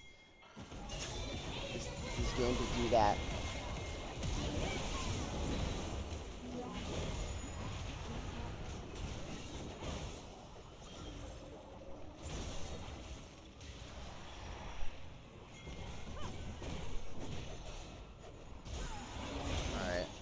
I'm paused so we can see what happened, guys. I apologize. I don't know if it's because I all tabbed out or if something else happened. We got some sort of bug, but we will catch the end of this game here.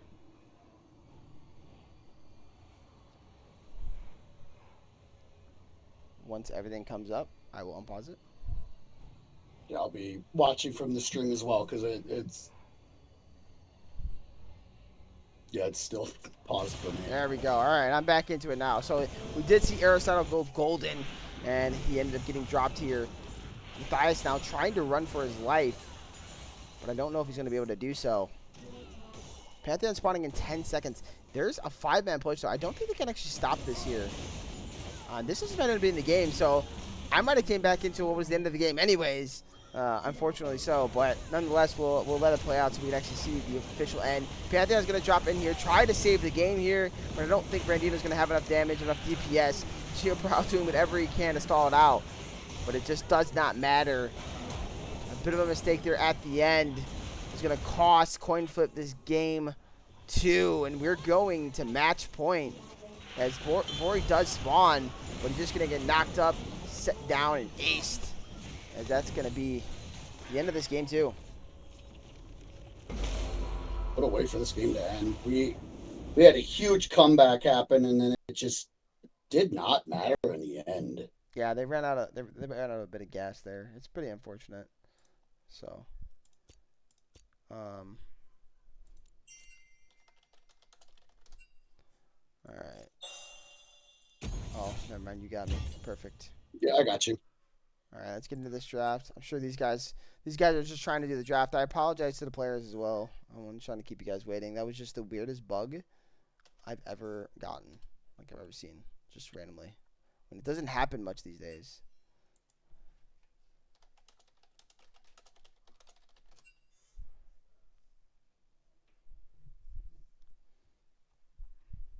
We are right into Game 3's draft. Coinflip taking red side again. Yeah, I think he felt like they had to pull a play there because they probably felt like they couldn't contest Soul. But with Pantheon Skyfall, they can always contest Soul, even if Pantheon just goes for steal. I will say Heztech Soul is pretty hard to play into though, so it's kind of a weird situation. But yeah, I mean you're right. They are down a man. Just gotta chill out.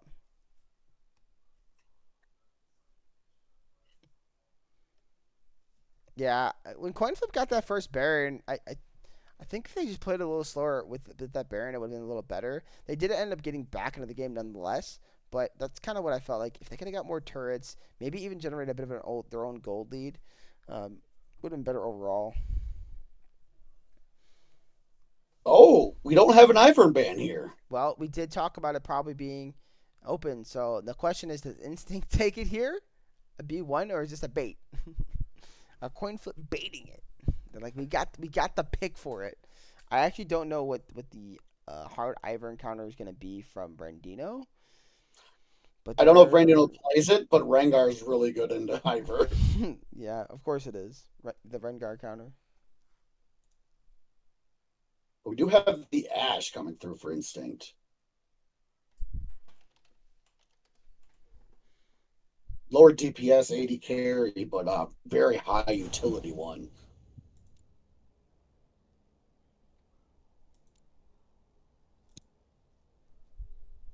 I do think Matthias needs to be put on something really big here to deal with Avalon or Arctic. They're not in order.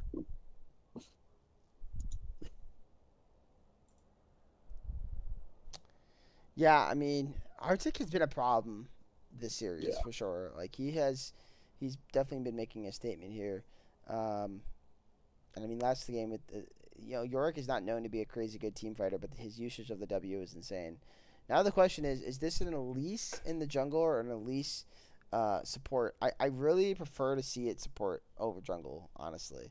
I don't know how great it would be with Seraphine, and I have a feeling it's probably not support Elise just because of that, but I mean, it could be Seraphine bot or mid as well.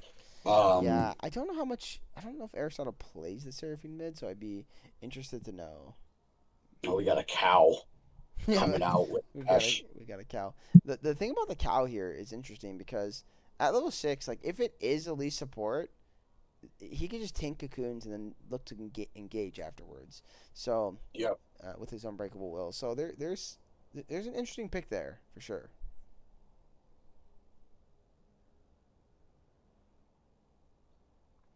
Yeah, I mean, I don't know if what the how deep Brandino's jungle pool goes, and I think this is kind of the thing where this is something he's comfortable with.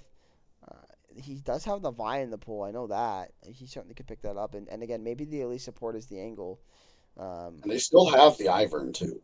Yes, and Ivern's still out there, and it seems like neither team wants to go that way. Silas. Silas. That is a lot of magic damage coming out of Coinflip. They need to ban the Galio here. Yeah, honestly, I think Galio ban and Vi ban because I think what Instinct wants to do is draft the Vi for Avo, and yeah, there it is. There's the Vi. Actually, yeah, Galio. Yeah, actually, yeah, I was gonna say yeah, Galio for Arctic for sure. So I think we are calling out the bans perfectly.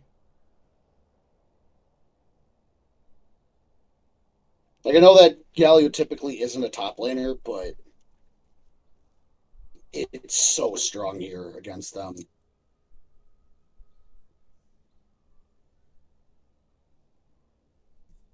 I would like to also point out, I don't think it's going to happen, but Seraphine did get buffed for jungle a couple patches ago. Oh my god. All right, you can stop now. You're just getting a little I, wacky with it. I'm being, but it's again, I don't think it's going to happen.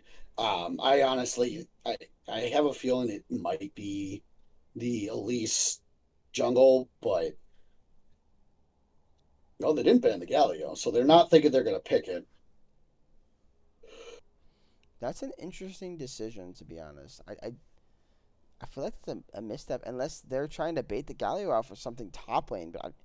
But what do you pick top lane for Matthias?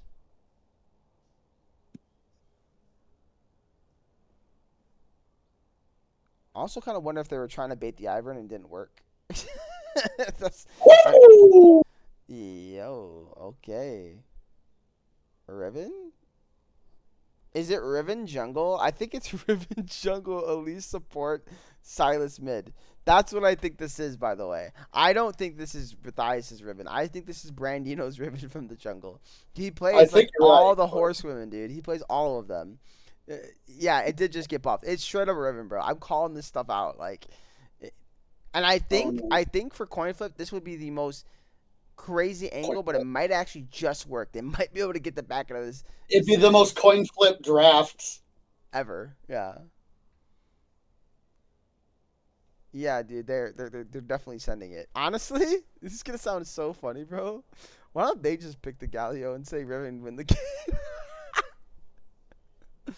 It could have an angle too. Like Galio top could be playable. I don't know if it's actually playable in the club. Nocturne. All right. I love Instinct's draft, by the way. But Coinflip, Oh yeah. you know, it is so cooked. No hard CC for. Yeah, there is no hard CC for R. But the thing is, if she gets clipped by a cocoon, she's absolutely dead. Like 100%. So or Silas E or Yeah. anything. Yeah. She's just gonna die. Oh, the Rock. So it is gonna be Riven Jungle, it looks like, and Elise Seraphine bot. Oh, good lord. I called this draft from the beginning. Trust in me, Mr. War. That's crazy. This Brandino guy be cooking. He be cooking it up. I love it though. We're going big or we're going home. Good luck, have fun. I love it. I love it. There is only one way.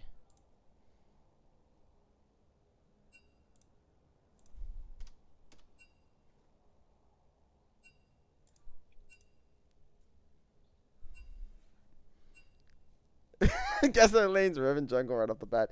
I mean, it could be Malphite Jungle too, by the way. Honestly, you know what? Maybe it is Matthias's Riven. He's going Malphite Jungle, bro. Please. It's true. We'll have to wait and see. Maybe it's some psycho bot lane Silas Elise thing too. I don't know. It's coin flip, man.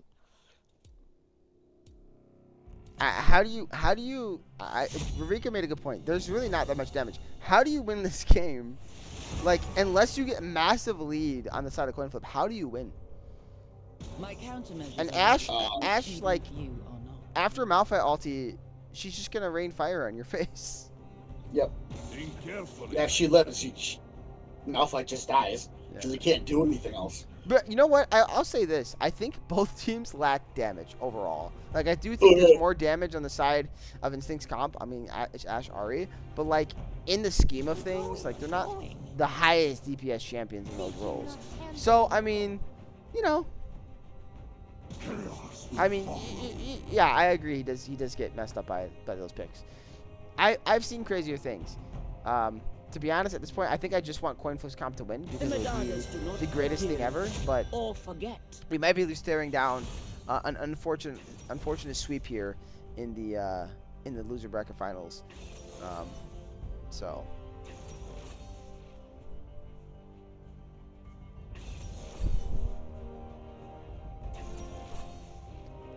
Yeah, and that's a good point too. They really don't die, especially if Nocturne goes that tankier build, right?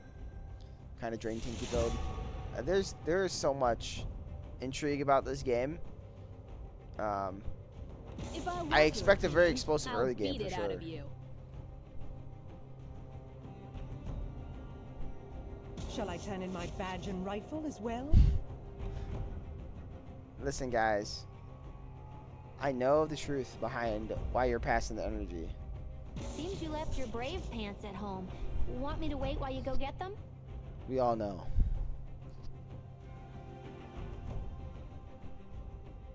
What did I do?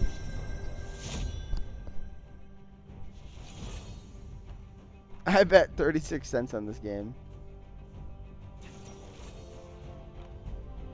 Yeah, that's exactly why I'm saying that. I knew that he was your 6-man last year. No, I mean, being straight up, I think because Instinct, they do have deeper pools, and we've already seen them push you guys to 5. I think Instinct would be the scarier team of the two in that aspect. Coinflip just brings out the crazy picks, but I always had the concern with their ability to adapt further and further into the draft. So, if they win this, I wonder what left they would have in the tank for Game 4, Game 5. So, this is going to be pretty interesting.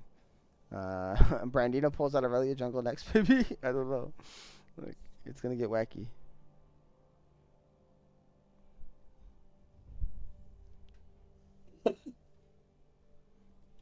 Yeah. This bot lane matchup is going to be crazy, though, because if Elise lands a cocoon and Seraphine E's on Ashe, Ashe is just dead. Yeah, they have a lot of damage in that aspect. I'll give you that. Like, Elise has a very, very nice damage early on. And Geoprow's, he's in a very, very good Elise support. He was playing this stuff before Elise support even became a thing. So, he's been playing it for years. It's definitely going to be a pretty interesting end to this series, nonetheless, because either we're about to get the craziest win of all time by Coinflip, or it's going to crash and burn in a very sad, dramatic way. So, Oh, yeah. But let me run that ad real quick. Let me knock that out of the way so I don't forget. Yo, what is going on with my client? Does this say waiting for spectator delay and it's just like on 0? Yep. Yep. Nope, there's the timer for me. Oh my goodness. Dude, I can't. I literally cannot with this client right now. Do I need to stream to Discord for you? No, we're good. I'm in the spectator delay now too. It's just Okay. it's being wacky. Just yeah. So why does it keep happening like this? Why is it? I know it's not at least mid. What is going on with this? It always shuffles it once you get into the spectator delay. I don't know why it does. It's kind of dumb. It's kind of ruining my fun.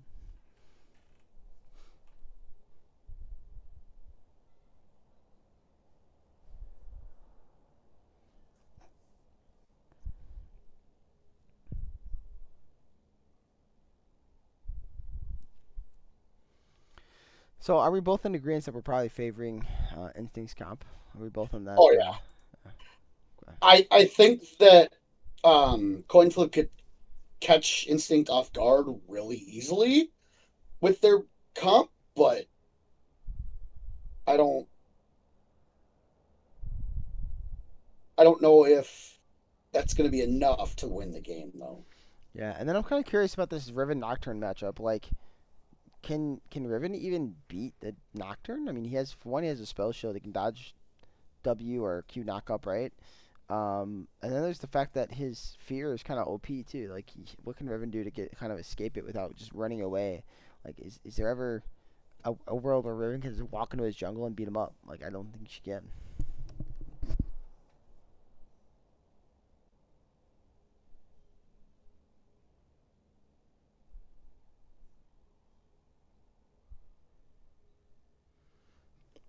I agree. I do not want to see Coinflip go out in a 3-0.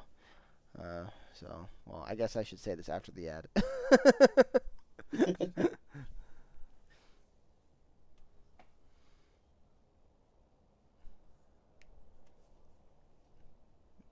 Man, Ward's crazy.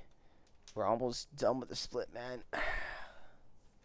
Sometimes It's felt like a long split. it hasn't. It hasn't. It's actually been pretty short. It's just been like this year has been emotionally draining for so many people. I think it's been long. Yeah. I'm truly looking forward to the off season. We got some fun stuff planned, but the fact that we don't have to do anything, like I'm not forced to do anything for like 2 months, just sounds so nice, man. Just play whatever game I want to play. Ignore League of Legends. Such a breath of fresh air. Yeah.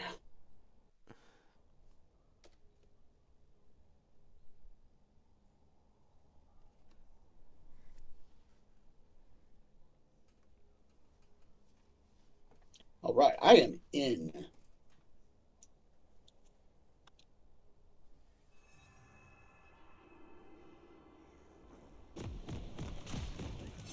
All right, what time are you at? I'm at 14 seconds. I'm at 11, 12, 13, 14, 15, 16, 17. Okay, I just kept counting because I didn't know where you paused. Okay. I'll figure if I do it, it'll work. Welcome to Summoner's Rift.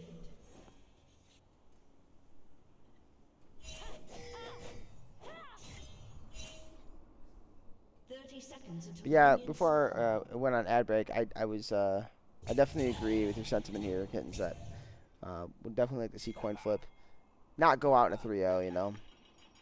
I want to see them put up some fight. Yeah, like they've had moments in the match, but it's been overall all instinct. So it's so interesting. Like one of their best players, and he's on Seraphine though, is the most intriguing part of the whole equation.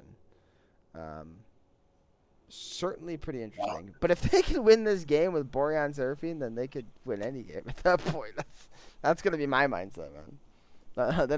Then it's a series.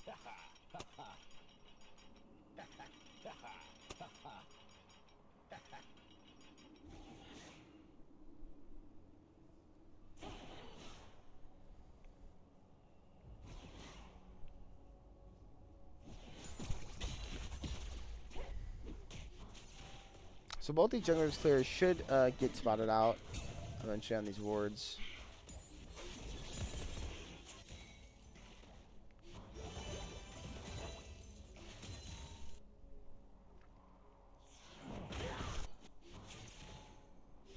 I would assume that Malphite wins this matchup, but I honestly don't know, as I don't play either of those champions that much.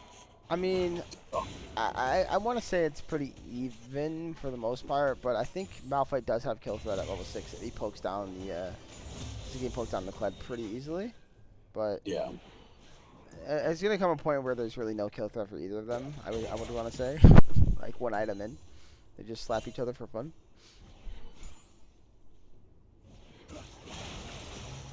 Oh, Silas barely missing the second E. Yeah, nice little combo there for Don Don.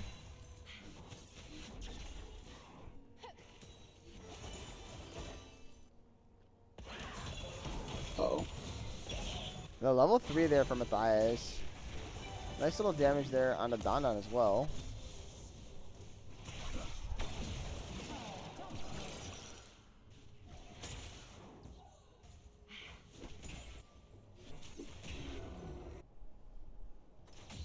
My kitty cat has come to cast the game, guys.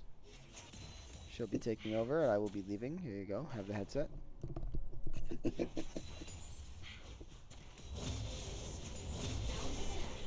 I don't know if you guys heard her, but she said meow, meow, meow.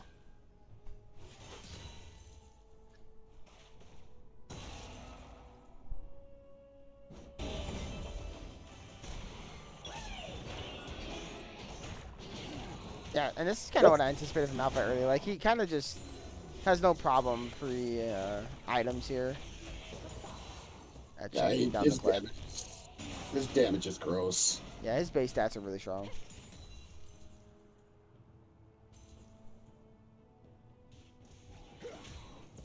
So imagine Malphite level 6 right now, like Cled's flashing or dying, basically, Oh yeah.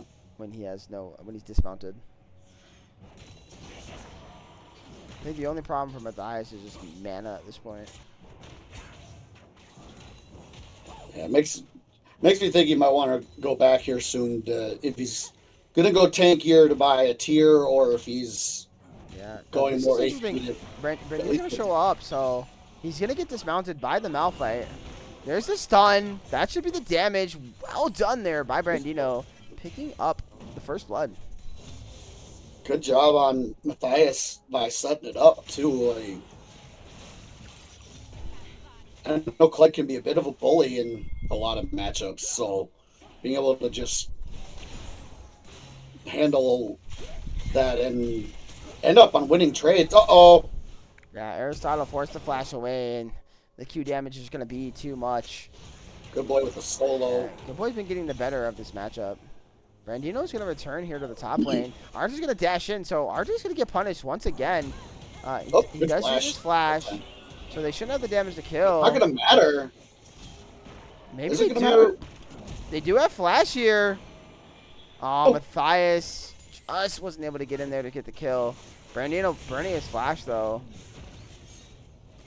Geo uses Ignite on the cow. Yeah, and now Geoprow's getting walked down here by Eclipse. Avalon Lori has no mana. Sure. Oh, and the jungler coming in to steal the kill from the Ash.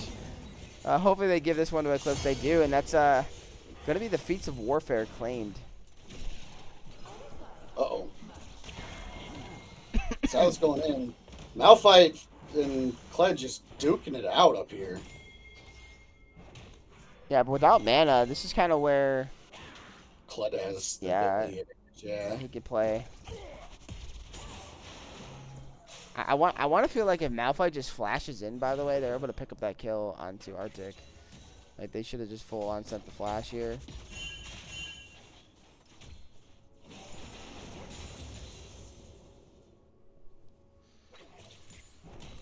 Nice. Marika, sorry.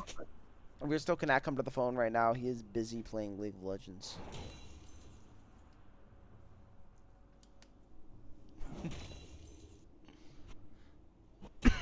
Riven does have a brutalizer already. Geoprow's staying in. He wants to try to make the play, but it's going to be a really, really nice charm. He was actually trying to predict it. And Good Boy was not phased at all by the play. Oh, Matthias has to be careful here. They're going to drop the Kled ult. Matthias might just be dead. Does he have the damage? He does not. And they're going to be able to pick up the kill. And Avalon now has 2 kills on the board. I feel like he should have ulted and then flashed out rather than trying to trade. But Arctic is still moving forward. Oh, there's the Riven ult. Yeah. Can he get the mount back in time? It's a possibility. There's the stun, the ulti, the damage. Woo! It's going to be enough. Brandino now with 2 kills on this Riven. Can that be enough? He's the sole AD damage of this game, so certainly him getting gold is very good. But they're just going to turn on to Drake on the side of Instinct. They've already got themselves a gold lead. They've already got themselves in a really good spot. Now they just want to start stacking Drakes and make it really, really hard for Coinflip to play in the game.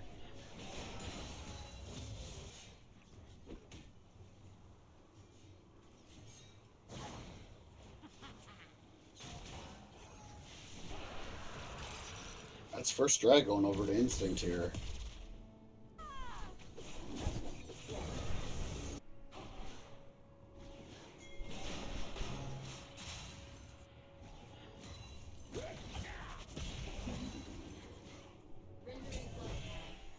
So it does look like Griffin is going Profane Hydra here. Having the TNA and the Brutalizer. I don't know if any other items build out of Brutalizer. I don't build that item. Oh, man. There's a couple, but you're pretty much probably spot on. I don't think that you're going to be going into anything else at this point.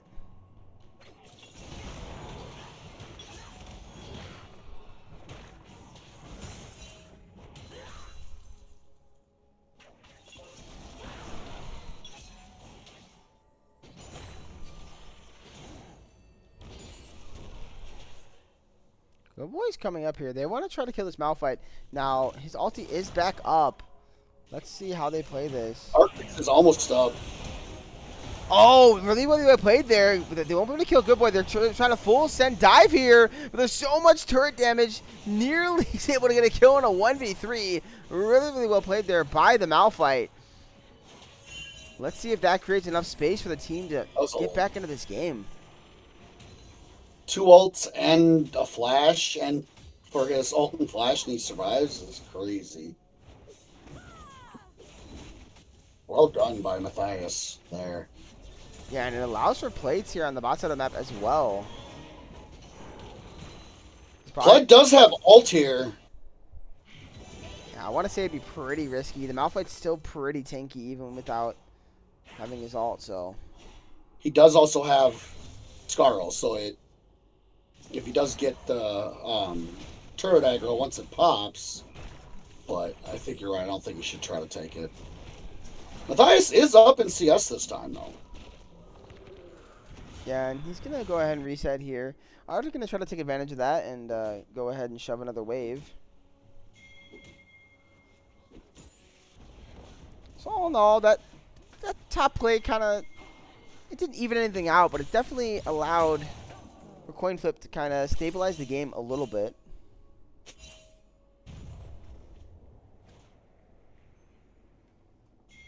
Geo is top right now.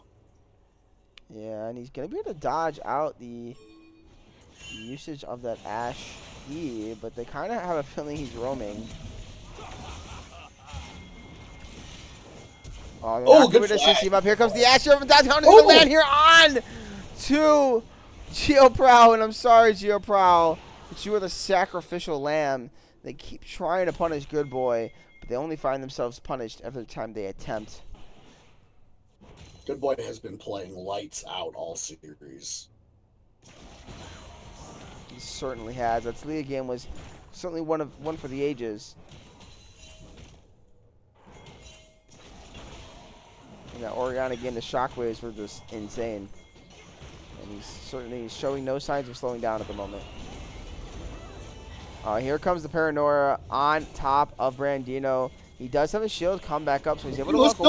GeoPro kind of walking into a bad spot. Here's the Spirit Rush, going to pick up a kill, and Eclipse is just diving with Don. They're going to be able to get themselves another kill. Brandino did not die. Aristotle couldn't get the kill. He is able to get the shotdown, able to flash away, but the Ashe is just going to be able to slow him down. Nice usage there of the E.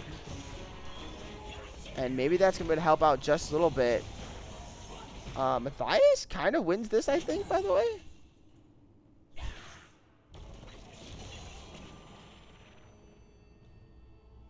You can see Matthias. He wants it. He's going to dash in. Dodges the E. This is going to be a solo bolo, certainly, right? There. Oh, my No goodness. way. The Q is just not enough. He's obviously maxing W or E in this matchup. Oh, so unfortunate. If he had just a little AP. Yeah, he maxed his W first. Pretty unfortunate. So it isn't a solo kill, but it is a flash burned. So that is something. And it means he's going to pick himself up a plate, so not too shabby.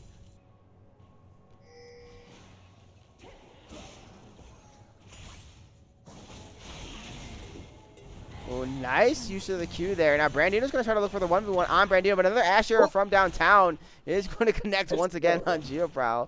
Meanwhile, top laners are still fighting, if you guys want to be reminded. Don's Unbreakable Will is back up now. That's actually a nice little E there on the Good Boy. Not going to be enough damage. Aristotle has his own Unbreakable Will. He's going to use it here to try to get in and try to cause some space, cause a fight here. Drake is going to fall. Here comes the Paranoia, but it's not going to be able to get anything off the play. Chains are not going to land. Nice. Seraphine ultis. Yankor is going to land on multiple members. Aristotle trying to get in. They're going to be able to pick up a kill. That's going to be a shutdown here onto the Ashe. The Nocturne is also going to fall, but now Good Boy is trying to turn this fight around. Brandino still left alive. And mind you, he does do a decent amount of damage.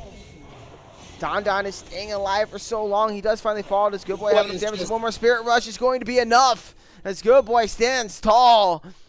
As the last one. 1v90 right now. Oh, man.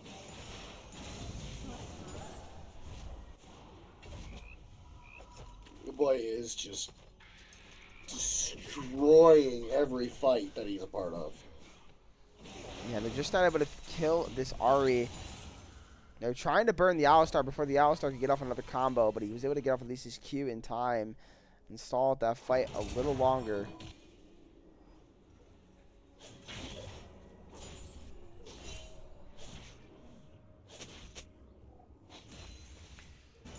So I'm gonna say this: there might be an angle for Coinflip to play the game. I think because you get Malphite into these fights, it becomes more playable. But as I say that, Malphite now forced to run away. He is pretty tanky. I don't think they can really do that much meaningful damage, and they cannot. He's like, I don't care, guys. Hit me if you want. He also has Bolton and Flash if things go south, but he's not in any danger.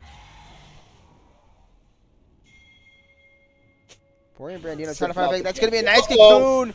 The CC layering is going to be enough. They're going to be able to pick up a kill. Now Bori is forced to run away, so that means his turret is probably eventually going to fall on the next wave, I would presume. But a nice play on the top side of the map.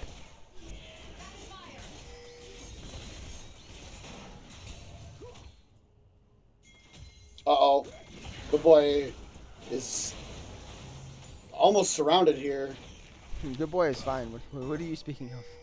This Well, man- they were all starting to collapse that direction, Yeah. so... A really, really nice encore, but I don't think it's going to matter because Don is just too tanky. Can take the turret for days, and there's the turret. And I believe Feet's going over once again to Instinct. Now they're going to try to turn here on to this Kled. Arctic should eventually die, but on the backside, Brandino's going to get picked off. Do they have enough damage in the tank here? They do have the Unstoppable Force. They're going to use it here on to Good Boy, but Good Boy's flashing away, using another Spirit Rush to get out. They're going to now turn on to Avalon. They do have the damage, and a flash in there from Matthias. I don't know if that's the angle. He does get the shutdown. Maybe it is. As I spoke too soon. You're going to take that trade all day. There is only a 500 gold lead right now in favor of Instinct. But I said, as you say that, I think that's a big gold lead in this game because we True. talked about it a lot. The Coinflip comp needs to get ahead early, so. That's true. Are you not entertained? No, I am not. I'm bored. Forget this game, Marika. No, it's been entertaining. It's certainly been entertaining. They're putting on a show. They're making sure that if they go out, it's a fun one.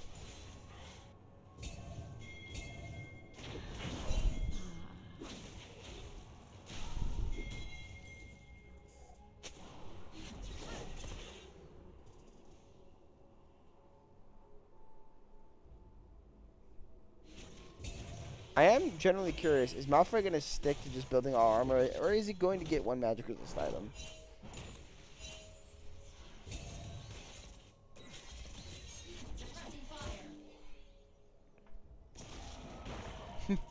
Malphite holding the wave, saying, yeah, no, you can't hit this turret for free, guys.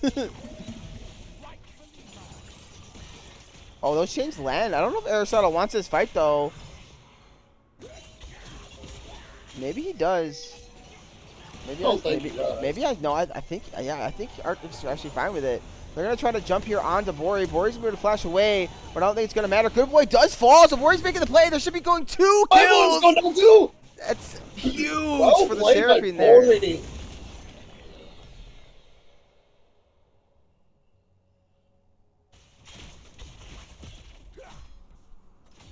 That's good to know, Eureka. So Silas does want the fight, is what you're saying. Okay. All right, Coinflip is fighting.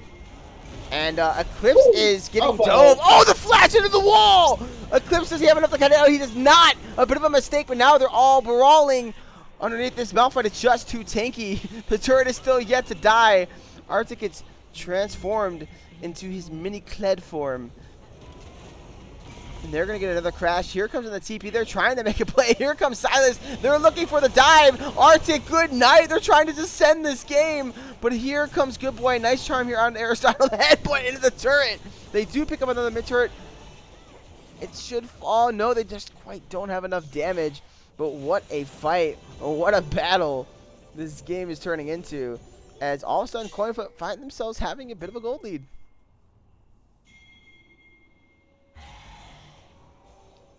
Now they're going to try to contest this, though. Cocoon is not going to land. Nice dodge there by Don Don.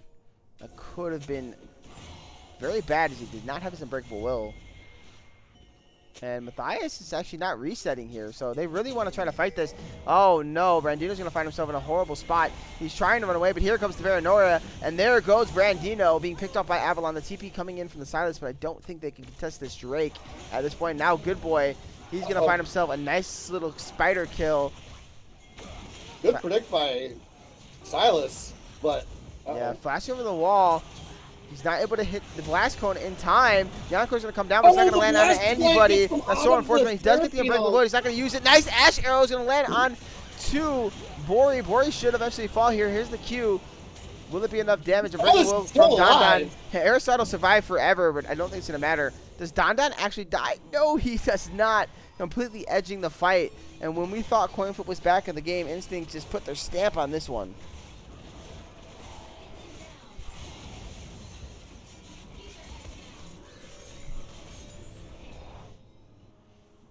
Now Archon has spawned, so we're certainly going to get more fighting. This is not over quite yet.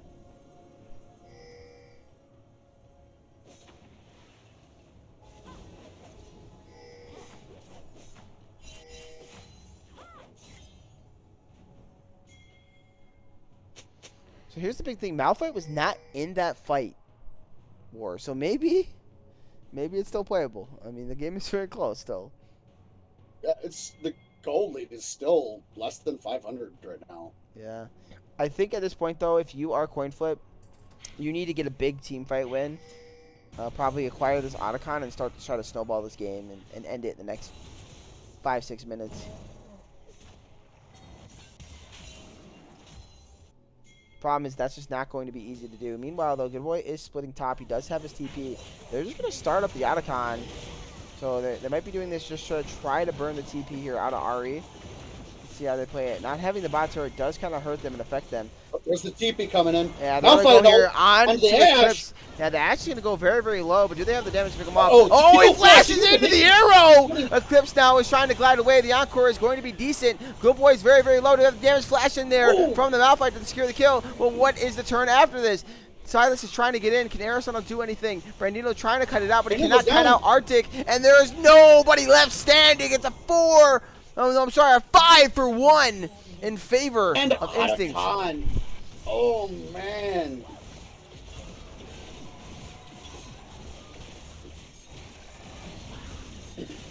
I like the idea, but I think Matthias pulling the trigger a little too soon there onto the Ash to try to kill her. I understand she is probably the best target in the game, but there's really no major follow-up. Silas was not quite there yet to do so. And now it's a 3K gold lead, and they have the Otacon. The question is, how many do they have right now? Oh, wait, where's it at? Oh, right there. They have 33. I'm like, there's so many things on this thing. I'm trying to find it. So 33 petals. Let's see, what is that compared to? To 13. So petals obviously continue to grow from here on out. Bori disconnected. Bori disconnected. That's a bit of an unfortunate play there. Oh no, power went out.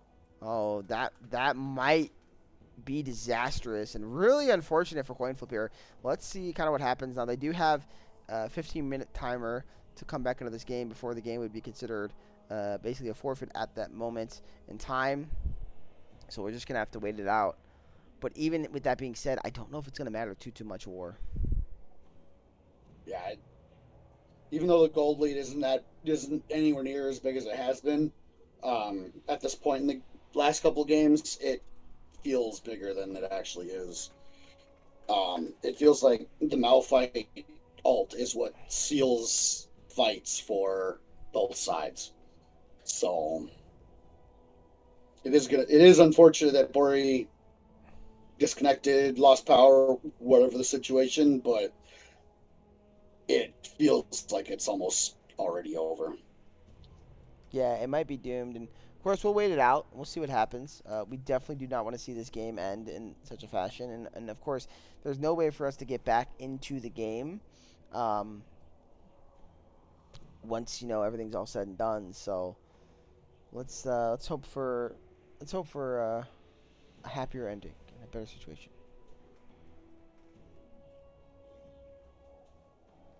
A summoner has Oh, reconnected. he's reconnected, so it seems like it's gonna be okay.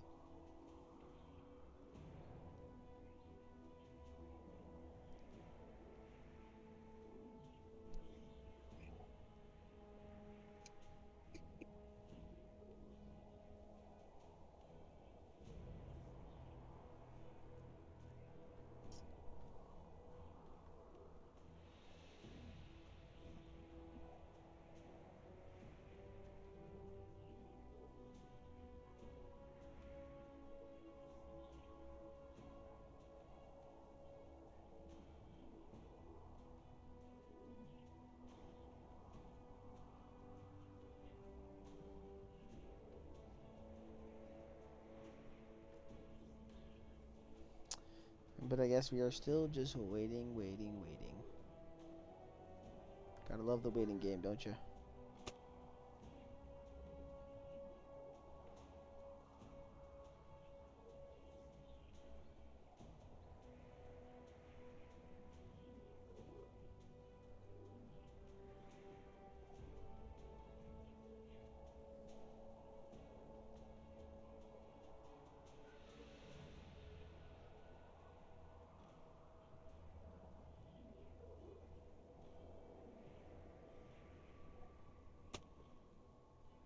All right.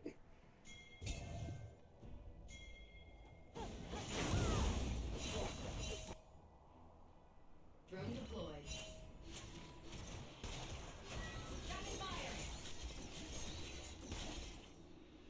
There's the visual pause.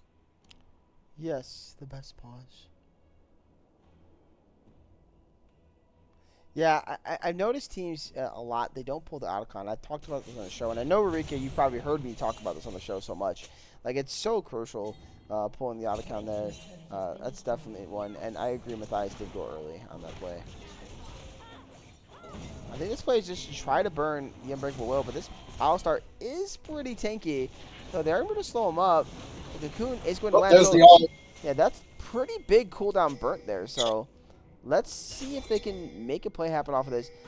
They do see Good Boy, and a flash in there. Nice stun up is going to land, but the Astro is going to be huge. There's the Malphite ult too. Unfortunately, it's not going to be enough. Wait, Bandito, he's kiting away. The flash in there from Avalon isn't going to be enough. He does get out of the fear in time, but he's going to get smited down. Beautiful encore, but there's nobody else here for the damage. Where is the Silas? He's still coming in, but Matthias is just trying to do it again, but he's just dying.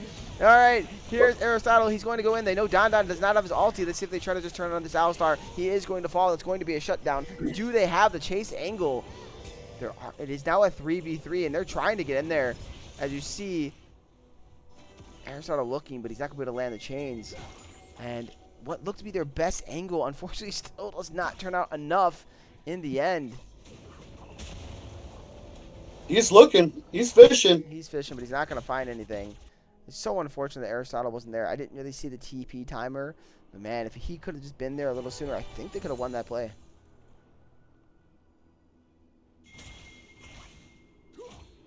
Yeah, when you pointed out he wasn't there, his TP was up, but I'm not sure how long before he got there it was up. Yeah, but here's the Drake, and they're trying to set up. They're just TPing in. They're just trying to full send the Drake. This could be pretty big if they can kind of burn it pretty quickly. Paranoia is up, though, so there is an angle for Avalon to get in with Vision, but there's another they're going to get it down in time. And that's going to be the Drake going over. Baron is up in a few seconds, so it's... Uh-oh. Oh, they're turning on a Don. He's unbreakable is up. He is going to use it. He can take for a while. Hope they don't overly commit. Now, of course, Aristotle also used his own unbreakable will. But yeah, I mean, that's kind of how you want to play these fights. Burning the Alistar all early makes it harder for him to look for free engages. So I do like what they are doing on the side of Coinflip at the moment.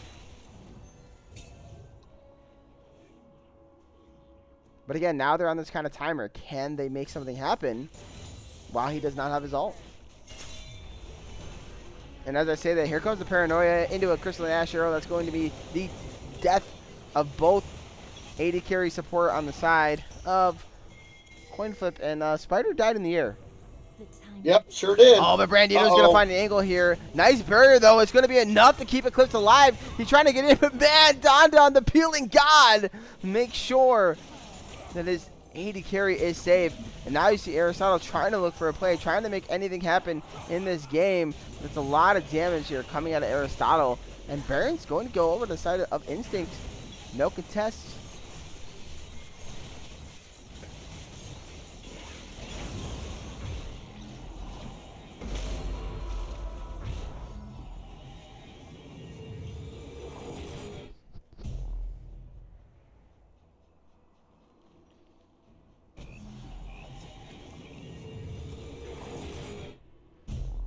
What is Riven's alt called, man? I should know this, and I don't. Blade of Exile, yeah. I should have known that, man. I never see this champion, so I have no idea what her alt is called anymore.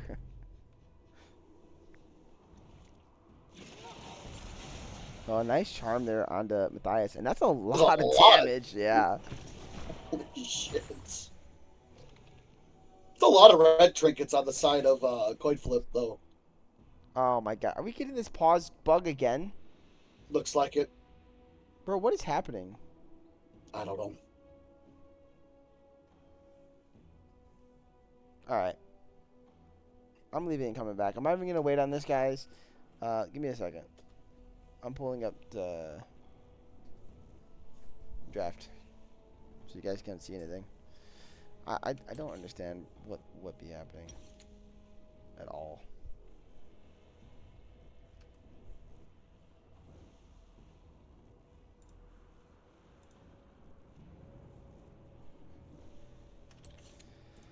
All right, 26:59.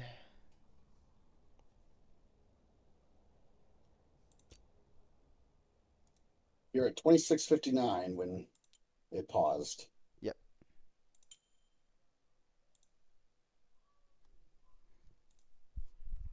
I don't understand why this is happening. Instinct wants to go to bed. Yeah, probably. Just give me a moment, guys. I'll have it back up and running here in a second. I don't...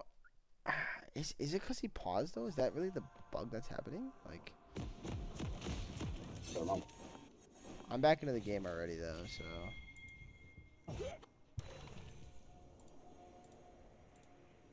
You just get everything set up.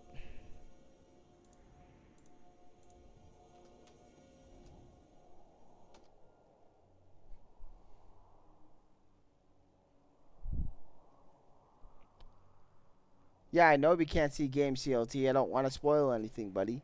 I had to leave and come back in. So I put this up. I'm not there yet. You'll see game in a second. Chillax.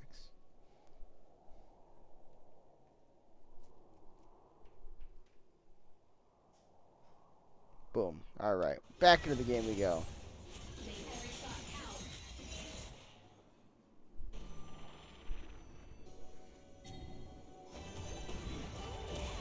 I'm not going to ruin the game just because you can't see the game, alright?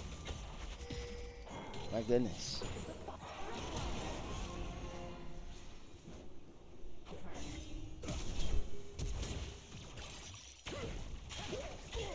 Alright, they're trying to jump onto Arctic here on the bottom side of the map, but meanwhile, the top side of the map is being shoved in here by Instinct. Asher was wide.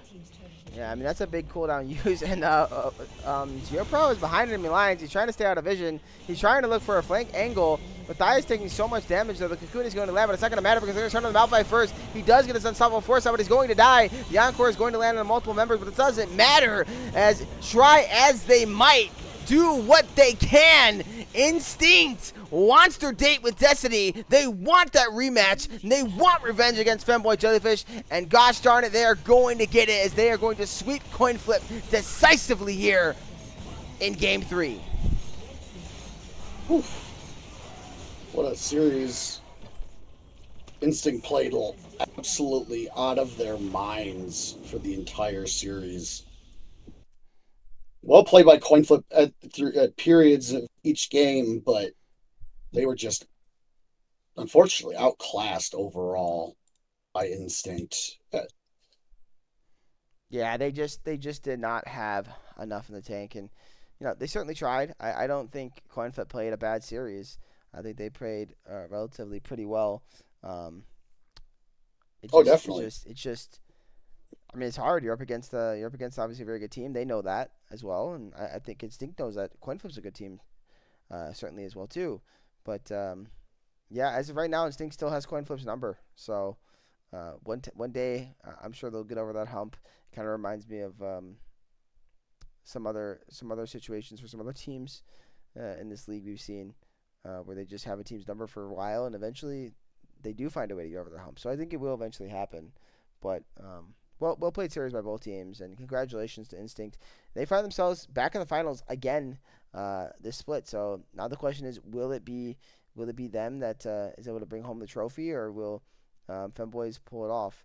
Um, there's a lot of great fun storylines here. I think I've kind of talked about a little bit on the show, but Rika trying to finally get his first title. Noah could be having two of the craziest sub runs back to back because he subbed in last split as well and won. Um, Mac looking to get to back to back titles. Higgins and Terrace looking for their first. And then the side of Instinct, they're looking for that the kind of that revenge arc, but also trying to overcome what happened last year. And they got to go through a couple of members they lost to in both Noah uh, and Mac, aka Angel Boy. So there's a lot of cool storylines here. See if people can kind of pull it out, or if Instinct's gonna fall. But it was a fun one today. So, Yeah, it'll be a fun finals uh, when, whenever the teams get their match scheduled. It'll be a fun one to see. yeah. So from what I'm anticipating, it probably is going to be after Thanksgiving. So we might have Wow. to push it a little bit into the following week. Might end up being playing like on a Monday or Tuesday, something like December 1st, 2nd, 3rd, or whatever that is. But we'll see. Maybe they can get it done in the next few days. Maybe they'll have a quick turnover. They'll play tomorrow and they'll surprise us all. Um, but that's obviously up to these two teams. So I would normally do an interview, but I think I'm gonna call it here.